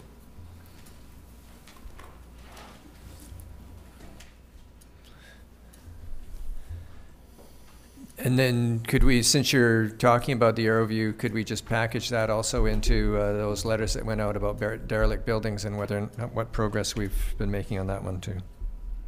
Look at this, now we got you confused. I have more. Okay, so on the truck route, kind of the next step is to potentially look at potentially doing some truck traffic counts, and we're still in the process of managing that. In regards to the Airview Hotel, I was in contact with the property owner. He has indicated that the environmental remediation is complete now, and he is also indicating that he's still considering demolition, but does have someone that may wish to try and repair the building. I emphasized to him that council's given strong direction for staff to begin a process under the community charter, and that hasn't changed. In regards to the letters that went out to a variety of building owners throughout the community, I guess what I could say on that is we have had a few building owners are going through the facade improvement process. And on the flip side, we did have some negative feedback from some of the owners that received those letters. Okay. We're looking for change. Yes. Okay, thank you. Any other questions, Council? Okay, and CAO, are you able to provide council with an update on progress on the reconciliation? Mr. Mayor, on that, I think the deputy clerk is better situated to respond. Okay. Thank you, Mr. Mayor. Yes, so as council will be aware, we had brought forward a draft terms of reference regarding the Reconciliation Committee. We've then engaged with both nations, Hupachassat and Tashot, regarding that terms of reference. We've now received confirmation from both nations regarding their acceptance or agreement with the terms of reference and their appointees to that committee. So our next step would be to essentially to bring back the terms of reference to council for your endorsement, and to advertise publicly for expressions of interest from the public for members who would like to sit on that committee. Okay, so in order to, first off, to advertise to the public to see who may be interested, does that require a motion of council in order to do that? Yeah, I think that would be appropriate, Mr. Mayor, given that we won't be bringing back those terms of reference till the next regular meeting. So if we'd like to advertise in advance of that, which I think would be appropriate, then a motion would be in order. Okay, well, let's get going. Let's advertise. Let's get a motion in order to make that advertisement happen. Councillor Minions? So moved. I'll second that. All in favor? Carried. Thank you, Mr. Martins. Anything else on the current status report, Council? Then, Councillor Paulson, do you want to move receipt of that report? That the current status report be received. Seconder? I'll second that. All in favor? Carried. Thank you very much. And the next monthly report, Economic Development. Welcome, Mr. Deacon. Thank you, Mr. Mayor. Councilors, there's no pictures in the report. You know, you have assistants. You know, yeah. Jake wasn't here, but that's really, frankly, no excuse. But anyway. So, but council may recall that. You're sorry you spoke up, aren't you? Yeah. No, you learn to defend for yourself when you're small. Yeah, well, you came from a big family, though, so, you know, you've had lots of practice. Go ahead. I'm sorry.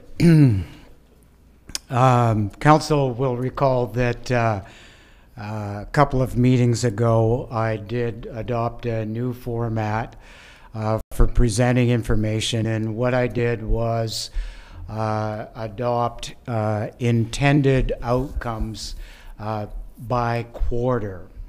And so the outcomes that you have listed under economic sector and by project were the outcomes that were intended for April, May, and June of this year only. And so I wish to point out that some people, when they've been reading this, have misunderstood the intended outcomes. So, for example, under forestry, it says one deliverable from Rural Dividend Program wood biomass project has been achieved. And the intent over the entire year is to achieve all 4 deliverables. And in fact, we're negotiating a 5th one, but the intent over the year is to achieve all 4 deliverables. And it's just that in this quarter, there was an intent on achieving 1 deliverable. So just to make that distinction with, or for council. And when I was preparing this report, realizing that it was the end of June and that in a few instances I'm saying no change from last month's update, I was asking myself, what did I do?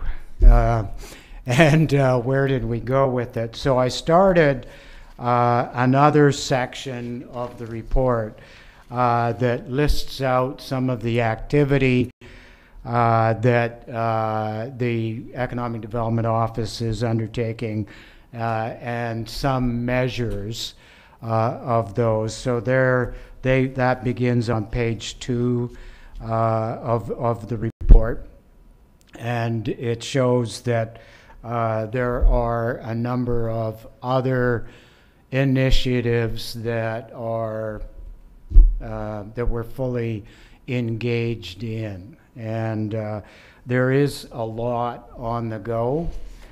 And while I regret that some of the second quarter deliverables are not going to be achieved, it's simply an acknowledgement, not an apology or an admission of failure or anything of that sort.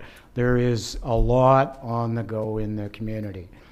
And I think unless, the only thing that I really do wish to bring to the attention of council is the activity under the business licenses. If I remember correctly, at the last meeting, and this is on page 3, at the last meeting I did indicate that the management team is doing a complete redo of the business license process.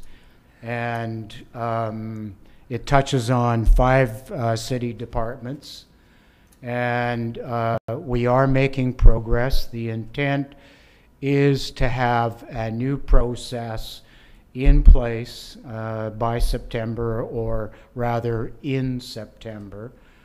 And to complete on the process, we will also be bringing a bylaw change to council for your consideration. The business license bylaw currently is actually outdated because it references some personnel or some positions within the city, within the bylaw, and it isn't applicable under the current process, let alone under the new process that we're proposing. So we're very excited about that. The intent is to make it faster, easier, and smarter, a smarter process, with the intention of keeping the client uppermost in our mind.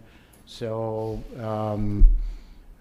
do as much online as we possibly can, have a single point of contact within the city for as much of the process as we can manage, and just make it much more simple as we move forward. So that's my report. I'd be pleased to answer any questions. Thank you. Councillor Washington? Thank you, Mr. Mayor. Mr. Deacon, good report. We were at Canal Waterfront Park yesterday, and inquiring minds thought I should know, but I didn't have the answer to the CAE development next to the beach, or to the waterfront park, and if there was any update or any more information that the public could know about what's going on down there. So the owner of the company that holds CAE has told us that they've let a contract for a building on their lot A, and we do also know that there is a lot of I guess conversation, negotiation going on with respect to a floating dry dock. I know Mr. Russell has been in touch with the mayor as well. The mayor may be even more up to speed than I am. No, I can't add any more to that at this point. Okay. other than I believe the contract's been let for the construction of that building. Okay, Councillor Alberni? Thank you, Mr. Mayor. Thank you for your report. It's always very comprehensive and shows how much is going on. My only request is, and I think I made the request either last meeting or before, if we could have a report on the rural dividend fund, and just what the achievables are, what the objectives that you've mentioned are, and whether that is in camera or in public is totally fine, but just to get some more information on where that project is would be great. May I respond now? Sure. So there were 4 deliverables in the grant application, and obviously the approval by the province indicates an acceptance of those. One of those was to provide Cantimber Biotech with assistance in optimizing their carbonization and activation processes.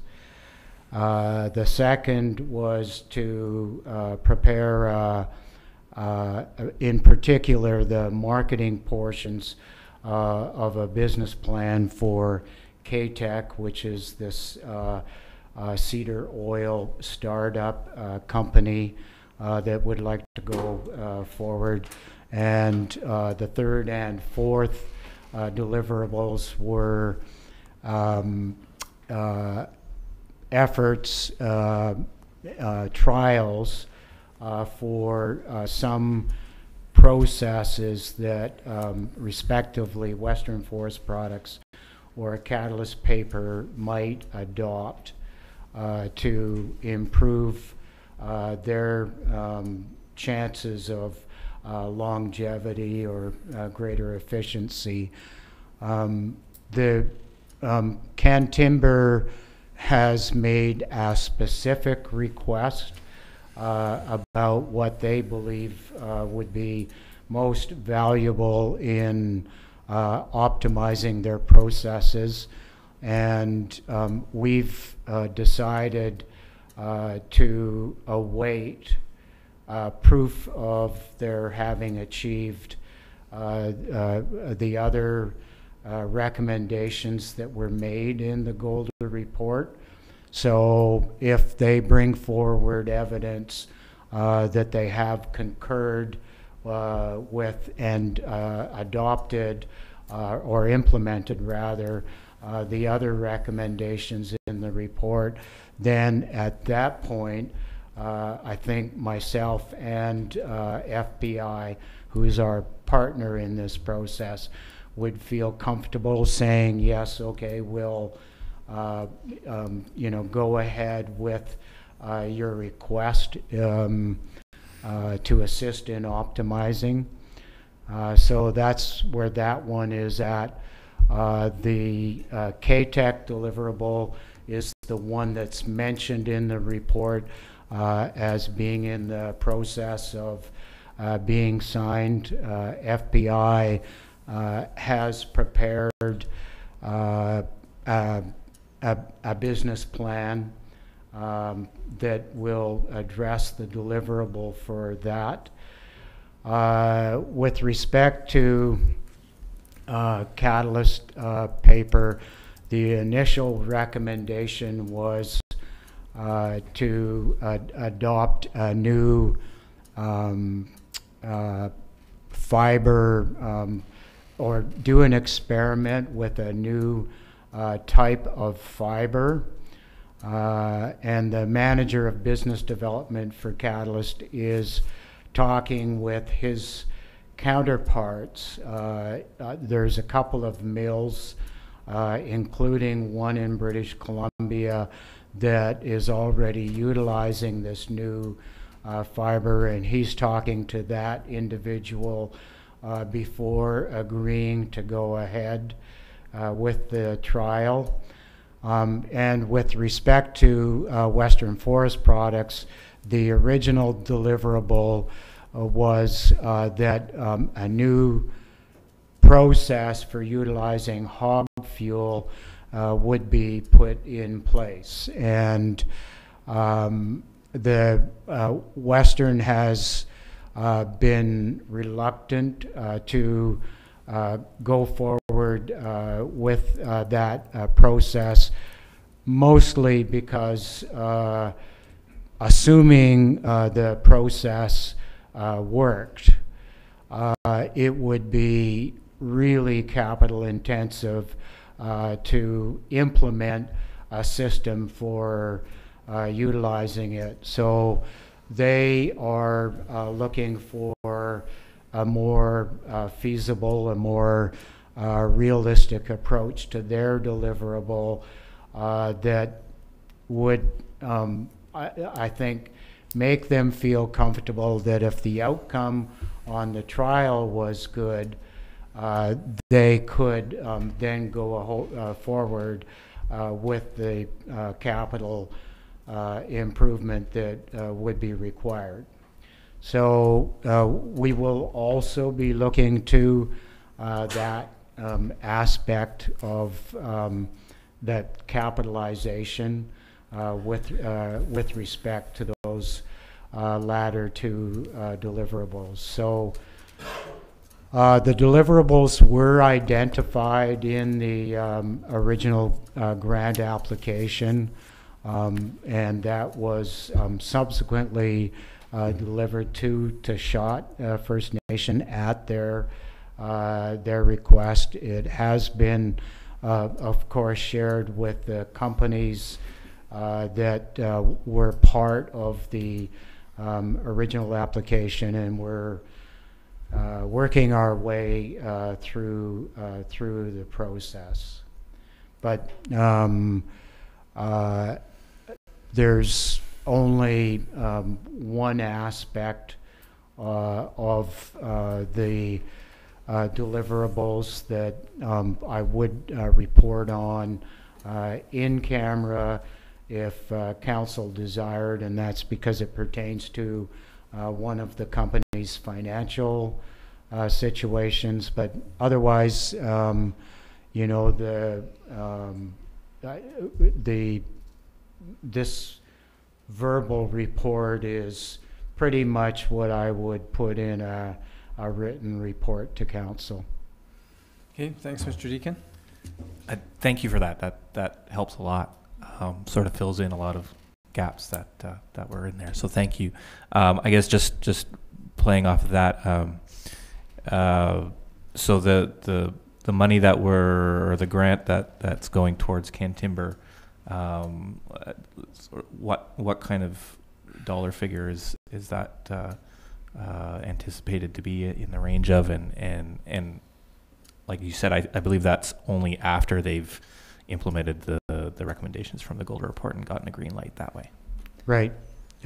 So if myself, FPI, the Port Authority, who is the regulatory agency in this instance, were all convinced that Can Timber had delivered on the other recommendations, the one that they've asked for would represent less than 10% of the project amount. There is another recommendation that we have been thinking about imposing on them, and that would add another $10,000. So in total, it would bring it up to roughly 10% of the total project amount. Just for completeness, what's 10% in dollar amount? Would be less than $50,000. The total grant is $300,000, but Forest Product Innovations is adding another $170,000 in cash and in kind, and the city's adding 30, mostly in kind. $5,000 in cash. So in total, the project amounts to $500,000. And the Can Timber request, as I say, if we moved forward with it, would be worth less than 10% of the grant amount, and worth more than that in terms of optimizing their processes. Thanks. The only other part was you mentioned the business plan for Kitech, and it would be great for council to be able to see that and sort of look over it so that we have a good idea of how that funding is being used. Yep, happy to provide that. And we, although our process with Can Timber did include questions about what's the environmental impact of this process, we've learned from the process that given third-party reports which suggest that the impact would be this, we're looking harder for can you show us where this operation is being done, so that if we're uncertain about the emissions or the effluent, that we can go and see for ourselves or get in touch with another jurisdiction. Part of the challenge that we had with Can Timber is that it was the first operation of its kind in the world.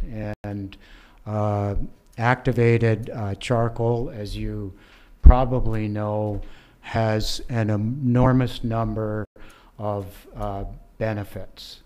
There are benefits to, in terms of nutraceuticals, pharmaceuticals, to the agricultural industry, and the list goes on.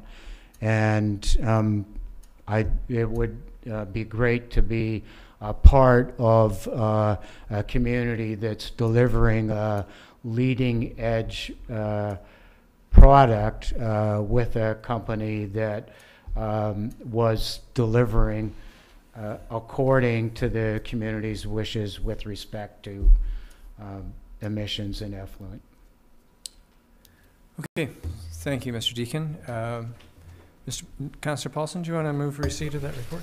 I sure do. Good job, Pat. That the monthly report from the Manager of Economic Development providing information about current departmental operations be received. I'll second it. All in favor? Carried. Council, I'm going to declare a 4-minute recess right now. We've been sitting for more than 2 hours. It's just time to be able to stretch our legs just for a second before the thrombosis sets in.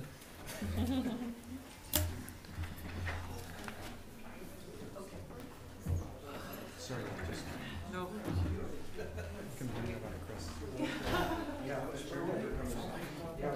We need to yes.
thought we had an agreement.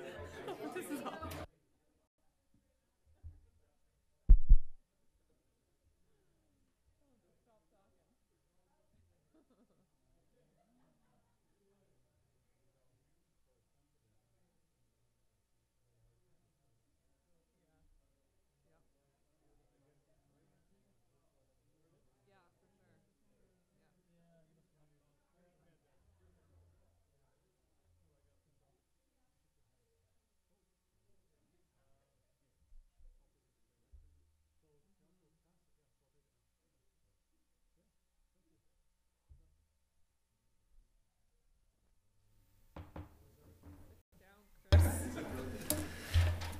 Okay, let's call this meeting back to order. It's nice to have that stretch. Okay, Council, it brings us to Part G, bylaws. The first bylaw is the 5-year financial plan, 2017 to 2021, amendment number 1, bylaw number 4940.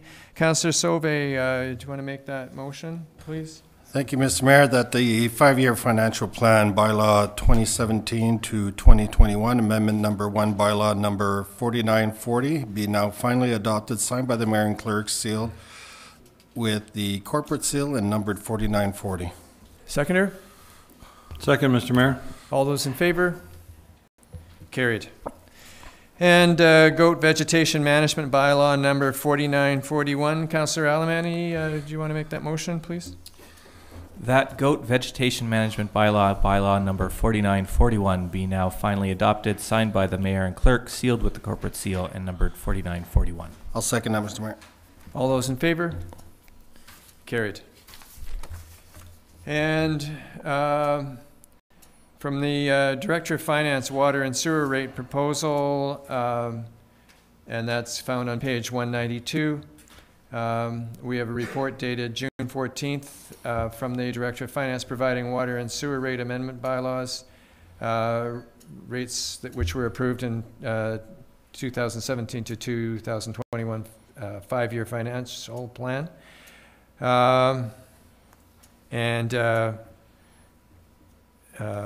Director Rothwell is here to answer any questions that we may have. So let's get a motion on that first. Councillor Minion, do you want to move that motion, please? That the report from the Director of Finance dated June 14th, 2017 be received. I'll second that, Mr. Mayor. Director Rothwell, I just have a quick question for you. I promised a quick answer. Oh, perfect. My question is the projection of costs, and I'm wondering if you can just quickly review that. Just you, in terms of what's happening with how they go up and then leveling off and going down. For 2017, I've got the rates up to 2022 actually. So for 2017, water and sewer, excuse me, were both slated to increase by 10%, but we made an adjustment to sewer because of the debt to finish the sewage lagoon project in conjunction with that $6.8 million grant we received. So that increase was about 17%. Big percentages, but small dollars. Right. So we adjusted it by the debt servicing amount. 2018, water is 10%, sewer is 2%. 2019, water is 5%, sewer is 2%, and that's the same through to 2021. And then 2022 is 2% for both of them. Those are the forecasted increases. It's in keeping with JP Jolie's report. Okay, thank you. And in this maybe isn't fair, but in dollar amounts, what does 10% translate into for an individual homeowner? Oh, for an individual home? Sorry. I don't have it broken down that much. That's okay. It's if we don't have it, it's just... Well, the sewer fees altogether are just under $3 million. I didn't bring the water fees with me. Okay. I think they're slightly less than that. Okay, but it's good to know that there's a fairly steep increase, but it's only for a few more years, and then it levels off. That was to build up the capital infrastructure, and then and then the rest of it is to sustain it. Right. So planning ahead, Yeah. getting those reserve funds up. Okay, thank you. Any other questions, Council? Then, on the motion, all those in favor? Good, thank you. And then the next one, Council, is the Waterworks bylaw amendment number 9, rate changes. Councillor Washington, do you want to move that? Thank you, Mr. Mayor. Move that the Waterworks bylaw amendment number 9, rate changes, bylaw number 4943 now be introduced and read a first time. I'll second that, Mr. Mayor. All those in favor? Carried. And that the Waterworks bylaw amendment number 9, rate changes, bylaw number 4943 be read a second time. I'll second that, Mr. Mayor. All in favor? Carried. And that the Waterworks bylaw amendment number 9, rate changes, bylaw number 4943 be read a third time. I'll second that, Mr. Mayor. All those in favor? Carried, thank you. And then the sewer connection and regulation bylaw amendment number 11. Councillor Sauvé, do you want to make those motions, please? Thank you, Mr. Mayor. That the sewer connection and regulation bylaw amendment number 11, sewer rates and septic dump fee, 2017, bylaw number 4942 be now introduced and read for the first time. Is there a seconder? Second, Mr. Mayor. All those in favor? Carried. That the sewer connection and regulation bylaw number amendment number 11, sewer rates and septic dump fee, 2017, bylaw number 4942 be read a second time. Second, Mr. Mayor. All those in favor? Carried. That the sewer connection and regulation bylaw amendment number 11, sewer rates and septic dump fee, 2017, bylaw number 4942 be read a third time. Second, Mr. Mayor. All those in favor? Carried. In Council, we now have from the Director of Development Services from the Advisory Planning Commission, which we can find on page 2003, summary of report from June 15th meeting of the Advisory Planning Commission is provided for Council's consideration, along with following application. And it's an application for a proposed zoning bylaw amendment for 3790 Mears Drive. And Councillor Alberni, do you want to make that motion for us, please? That the summary report of the June 15, 2017 meeting of the Advisory Planning Commission be received and all recommendations accepted. Is there a seconder? I'll second that, Mr. Mayor. Any questions, Council? All those in favor?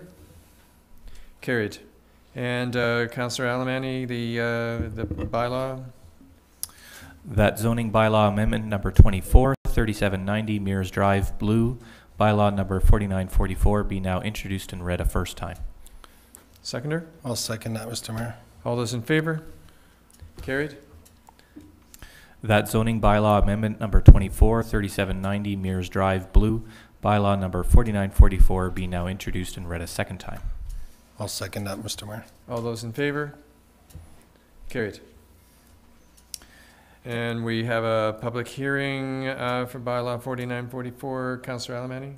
That zoning bylaw amendment number 24, 3790 Mears Drive, Blue, bylaw number 4944 be advanced to a public hearing on July 31st, 2017 at 5:30 p.m. in City Hall Council Chambers. And I'll second that, Mr. Mayor. And all those in favor? Carried. And Council, there are no proclamations, but we do have some informational correspondence. City Clerk? Yes, Mr. Mayor, just briefly, May 26th minutes from the Alberni Valley Community Stakeholders Initiative to End Homelessness, also providing the Port Alberni current state of housing and their project coordination monthly report. Federation of Canadian Municipalities, the annual conference resolution plenary and resolutions. Those were provided by Councillor Sauvé. Salish Sea Trust, an email providing a copy of their personal proclamation and recent press release for Council. Vancouver Island Regional Library has provided their 2016 annual report, Inspiring Communities. And lastly, the BC Lung Association provides the State of the Year 2017 report. Thank you. And Council, anybody on Council wish to pull anything out from any of those, that correspondence? Councillor Sobe? Just to let you know, for the AVCSI, which will stand for Alberni Valley Community Stakeholders Initiatives to End Homelessness, the final report is still in the draft stages, so stay tuned for the report. It's a well-made report, and I guess they're just waiting for notes from Councillor Minions, and the report will be introduced and probably a delegation coming forward. Thank you. Okay. And I'll move acceptance of number 1 through 5 received and filed. Okay, seconder? Second, Mr. Mayor. All those in favor? Carried. Thank you. There is no report from in camera, and that brings us to council reports. And the first one is mine. Couple of things.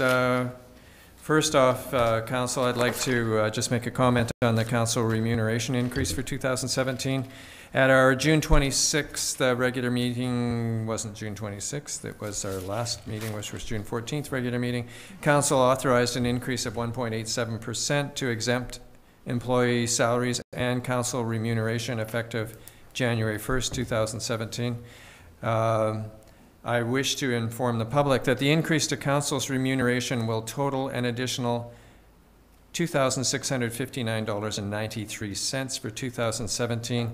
This increase equates to approximately $7.29 per day shared between the 7 of us.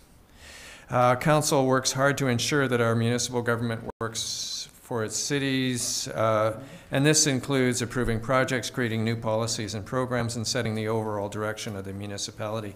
Our city's annual report presented at tonight's meeting provides a clear outline of our many achievements, and I'm proud of the work of council and city staff in moving our community forward.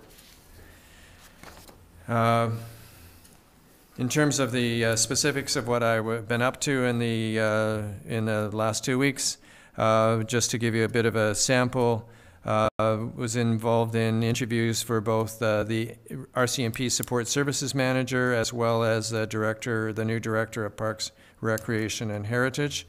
And there has been an announcement come out about the successful candidate for the RCMP Support Services Manager.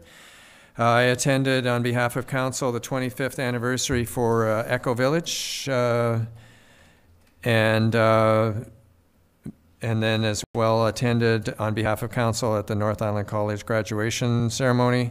Went to Port Days, and thank you for councillors that did show up there, and thank you particularly to Councillor Sauvé, who put his body on the line for the glory of our city council by going into the dunk tank. You're a braver man than I. It was too cold and wet for me. And as well, I had a sample of the blanket exercise at the nearby church for us, and it was sponsored by the Lutheran Church and the United Church. I unfortunately had to leave because of some other city obligations that I had, but what I did participate in, I could see it was going to develop into a great event. One of the things I had to go to was the Salvation Army grand opening. Represented council there, so our new neighbors across the street have an amazing facility. If you have a chance, please go in and have a look at what they've accomplished in that building. As well, we had the council meeting with the Sashot Council. Attended National Aboriginal Day at the Friendship Center, as well as some other events related to that around the community. Attended the ACRD emergency planning meeting that Councillor Sauvé is the vice chair of. Attended on Saturday the Uchucklesett the grand opening for their new Thunderbird building, and received a headband, a cedar headband done by Tina Halverson. It's a beautiful band. Doesn't fit, but it's a beautiful band, and it's definitely something that will go well in the mayor's office. An amazing building and a great ceremony. And as well, same day attended the 25th anniversary of Rainbow Gardens. And council, that's my report. I move acceptance of the report. Second, Mr. Mayor. All in favor? Carried, thank you. And councillors' reports, starting with Councillor Washington. Thank you, Mr. Mayor. I guess without Councillor Oops, I'm sorry. here, your regional district, Councillor McClement isn't here, and I wasn't prepared to do a report on that, so I just overlooked it. That's okay. Thank you, sir. June 15th, attended the Salmon Festival meeting, have a redesigned derby ticket to help assist the DFO, so anything we do to help fish conservation, we're all in favor of that, so looking forward to a bigger and not better, but bigger ticket anyway. June 19th, council to council with the CSHAT. June 20th, Kiwanis was invited to dinner to Boomerangs, and if you know, we lent them our food bus so they could keep going during the renovations, so they hosted us, and 16 of the members all had a dinner on the Boomerang. So thanks to the guys there, it was a good meal, and it was quite a surprise at the end when there was no bell. So June 21st, chamber dinner at McLean's Mill. 23rd, Teresa Kingston's retirement at the Rugby Hall. And on Sunday, went out to Canal Waterfront Park to start the cleanup process out there. It was way too hot to do anything out there on Sunday, I tell you. And then coming up this Sunday, my wife Chris and I will be out checkpoint 3 at the Triconic Bike Challenge. So we'll be camped out somewhere around Franklin. I'm not really sure yet, but we'll be out there and waiting for those riders to come by on their way to Bamfield. And just in closing, Summer Rec Leisure Guide. If you go to the centerfold, you flip it over. Yeah, get your full R-Town program for this year. So hope to see you at the R-Town too. And that's my report. Thank you. And Councillor Alberni. Thank you, Mr. Mayor. Just a short report from me. I was super busy at work and all over the place this past while, so I haven't had a whole lot of city business, but the CSHOT council-to-council meeting was definitely very good, and I think we all learned a lot from it, and I anticipate we'll see them much more often, which is excellent. And then the only other ones is I was at the Sunset Market on last Wednesday, and happy to see so many people there, and I have to relate that one of the greatest parts was a random person came up and they sort of were looking around very dazed and confused and said, "What is going on here?" And they were tourists in the community. So I explained a little bit about what was going on, and they thought that it was a fantastic event. So that was really good to see it attracting people that were visiting the community. Other than that, I will not be in town for July, so I wanted to wish everyone a happy Canada Day, and we'll see you in August. Can you phone in? No? I will not be phoning in. Send a Facebook message. Wait, thank you, Councillor Alberni. Councillor Minions. Thank you, Mr. Mayor. I attended a Rainbow Gardens board meeting. Their plans for their development are moving along. The tender has been put out for a project manager. I attended the CSHOT Council to Council dinner. We had a really good conversation, and I'm looking forward to our upcoming meetings and relationship building opportunities.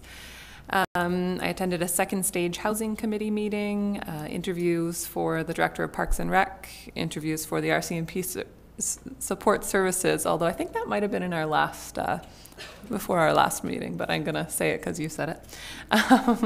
We had a personnel committee meeting. Together.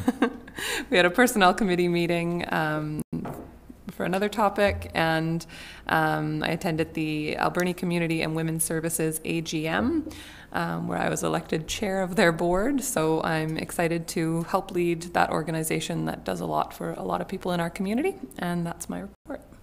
Thank you, Councillor Minions. And Councillor Paulson. On June the 13th, attended another Canada 150 organizational meeting, and as every large event like this, you have fits and starts, but I will guarantee to everybody that we have an incredible full day of family-oriented fun, and I encourage everybody to drop down and participate. June the 14th, we had an Alberni Low Energy Housing Society meeting.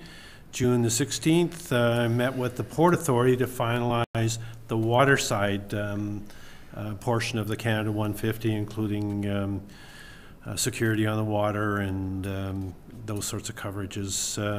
June 17th, attended the Port Day ceremony and spoke at the opening ceremonies. At that point, I just want to acknowledge the Port Alberni Port Authority and how great they are to work with in these community events, and how they bend over backwards. Their staff is so professional, and it's been a great few months working with them, especially on the Canada 150 project. Sat for the 2 days on the personnel committee as an alternate, and I'm pretty sure that we have a great candidate coming forward. The CSHAT Council to Council, once again, I think we all came out of there better people at the end of the day, and also with a plan moving forward, a concrete plan. And Councillor Alberni, I agree. We're going to be meeting more regularly, which I think is really important. Attended the VAST grad ceremonies, and there was 3 adults graduated that night, and it's a lesson to all of us that it's never too late to achieve your goals and dreams. And I was really proud of that whole crowd, but in particular the adult grads. Attended the Teresa Kingston open house, and that was a lot of fun, lots of food. And this morning, another Alberni Low Energy Housing Society meeting, and envisioning maybe for projects in the future. And the last thing I say is July the 1st is Canada Day, so let's celebrate and have a party, and it's going to be a lot of family fun. And just a question on that, so that's just so that we can get the information out to the public. Councillor Paulson, the parade is along Stamp Avenue, 3rd Avenue, and where's marshalling for that parade? Marshalling for that parade is actually in the Catalyst properties, so you come in off of River Road? No, not River Road. Victoria Key, sorry. And what time is the start? 10 o'clock. 10 o'clock. Thank you. You want to marshal up before that. Right. Probably 8:30ish. So actually that event is going to be kind of interesting, because the Triconic Challenge is going to be going in the opposite direction, and the parade may actually have to stop for the train. So it's going to be, it's kind of fun. So it's going to be a lot of action, and there's going to be a lot of people in the neighborhood, and so it's going to be interesting. What's your prediction on the temperature? 26. Okay. At that time of morning? Mother Nature 26? looks like it's going to cooperate, thank goodness. Good. Okay, Councillor Sauvé. Thank you, Mr. Mayor. By the way, if you see the red carpet during the parade, that's me not stopping for the train. So I'm just letting you know. I'm very proud to say. Turned into a red carpet. Yeah. I'm just waiting from the tarp company for it to come in. So I'm proud to say that I think I earned my extra $1 of pay. So the 14th of June, I attended the ADSS Breakfast Club. Everybody knows the Breakfast Club's supplies for youth and students and our children, a healthy meal. And I represent council on this breakfast club, and I proudly signed up for another year next year. So looking forward to that. On the 15th of June, congratulations to Echo Village for the 25th anniversary. North Island College, I attended the graduation. It's always a pleasure to attend there and see our graduates on the 16th. On the 17th, Port Day at the Tai Landing, and yes, I was in the dunk tank, and I'm well liked in the community, so I didn't make much money. Anyways, the funds went for Cops for Cancer, so it's a great cause. It's for getting some of our local youth to go into camps, and it's a very worthwhile. On the same day, I attended the butterfly release at Alberni, and which benefits the Hospice Society and Ty Watson. National Aboriginal Day on the 21st, I attended the Friendship Center, had a nice luncheon there, and it was nice to see our MP and other dignitaries there celebrating that special day. On the 22nd, got to meet the mayor and had a meeting, and we discussed a lot of the current events and upgoing projects from many of the committees that I'm on. The emergency planning meeting, I've already spoke with the city manager. we're getting to set up some defibrillators in key areas in our community. We're entitled to get some free ones from the province, but it takes a long time to get it. So I'm hoping we could gather up some funds and put in key places in the community. And my first one being the Harbor Key. I attended on the 22nd the Echo Center, the open house for Teresa Kingston on her retirement, and I congratulate her, and she's going to be very well missed. Also on the 22nd, the 8th Avenue School vast graduation at ADSS Stadium, which was great gathering attended there. On the 23rd, the AVCSI, which we discuss about affordable housing in our communities and all that.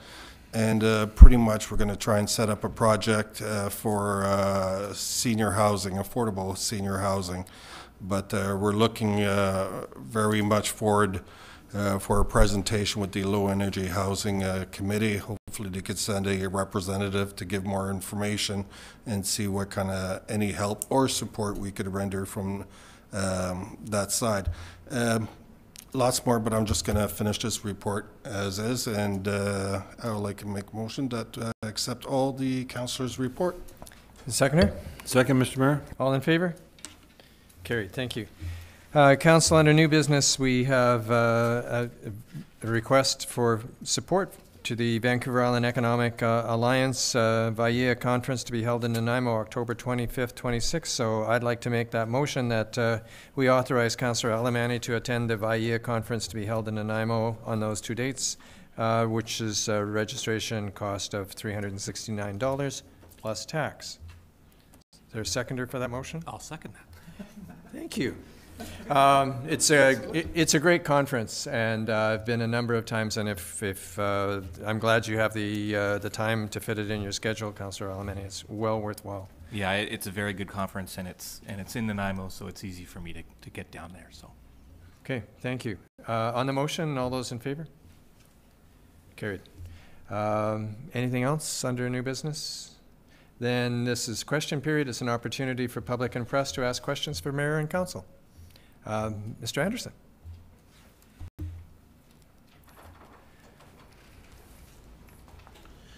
I'll be fast, Mr. Mayor. First, a clarification. The two speakers from the Sikh community, my understanding is what the motion said from council was that you would take that letter that they drafted and that you would send that letter to the federal government. To MP Gord Johns. Yes, right. That's correct. And raises that one concern to me, and I'm kind of hoping, if my information is correct, that you'll put a motion to reconsider that motion. Is when they were speaking, they talked about, my understanding was that they did not want to send that letter themselves because they wanted to remain anonymous. I think their expression that they used was, in this days and times, certain people have long arms that reach across borders and seas, and that was a concern to them. And they were asking City Council not to send a letter stating that they had a conversation with you, and you were relating that conversation to the proper authorities. And I don't think that's getting involved in something that's not the City Council shouldn't be doing, representing their membership. So I'm hoping, my concern is that, yes, there's long arms, and that was their concern. Yeah. And I think I would hope that City Council would reconsider their motion and send a letter expressing what their concerns were and saying that you're sending it off as representing the constituents in the valley here. I think we should be a little concerned about that. Thanks for the clarification on that. City Clerk, what was the exact motion that we had on that one? I did verify it with the two people when they went out, because I went back and asked them if my interpretation of what they said was correct, and they just smiled and said yes. Okay, I don't remember them saying they were concerned about confidentiality, but Mr. Mayor, the motion was that the letter from the Guru Nanak Sikh Society be forwarded for consideration at the federal level to MP Gord Johns. And it should be noticed that their letter is attached to Council's agenda, which is public. And the entire thing is live streamed as well and recorded, so, yeah. You know. That was the request anyway, and the reason was the expression they used, there's people with long arms that reach it beyond the borders, etc. Anyway, that's my... Okay, thanks. We'll take it under advisement. Yeah. And my last point here, I had three, but I'll leave the other one until another time, is has there been a recent update on the track? The last time that I heard about it, we were talking about extensions of warranties, and I've noticed that there's been numerous repairs, and it continues to more faults are appearing in that one area. Okay. It almost seems like the whole intersection there, lane 1, that's where most of the problems were prior to us resurfacing it, needs to be taken up and replaced. So I'm just concerned, is there any updates on what's happening there? Sorry, is this the track for Thunder in the Valley we're referring to, or? No, I'm sorry, the track up by the high school. Oh, Bob Daly Stadium, Yeah, I'm Bob sorry. Daly. Yeah. We'll need to, unless you can do it right now, CAO, we could bring it to our July 10th meeting. That, I was just going to say that exactly. I don't have that information, but we can bring it to the next meeting. Okay. Do you know when the warranty runs out? I don't know that off the top of my head. But we were reassured that it's still under warranty. I know that our staff have been in contact with the installer on a regular basis, but I just don't have details to be able to comment here. Okay, thanks. My hope is that we're not looking at warranty, but replacement of the faulty workmanship. Yeah. So we'll bring it to the July 10th meeting. Thank you. Thanks, Mr. Anderson. Okay, at this point, a motion to adjourn. All in favor? Carried. Thank you, everybody.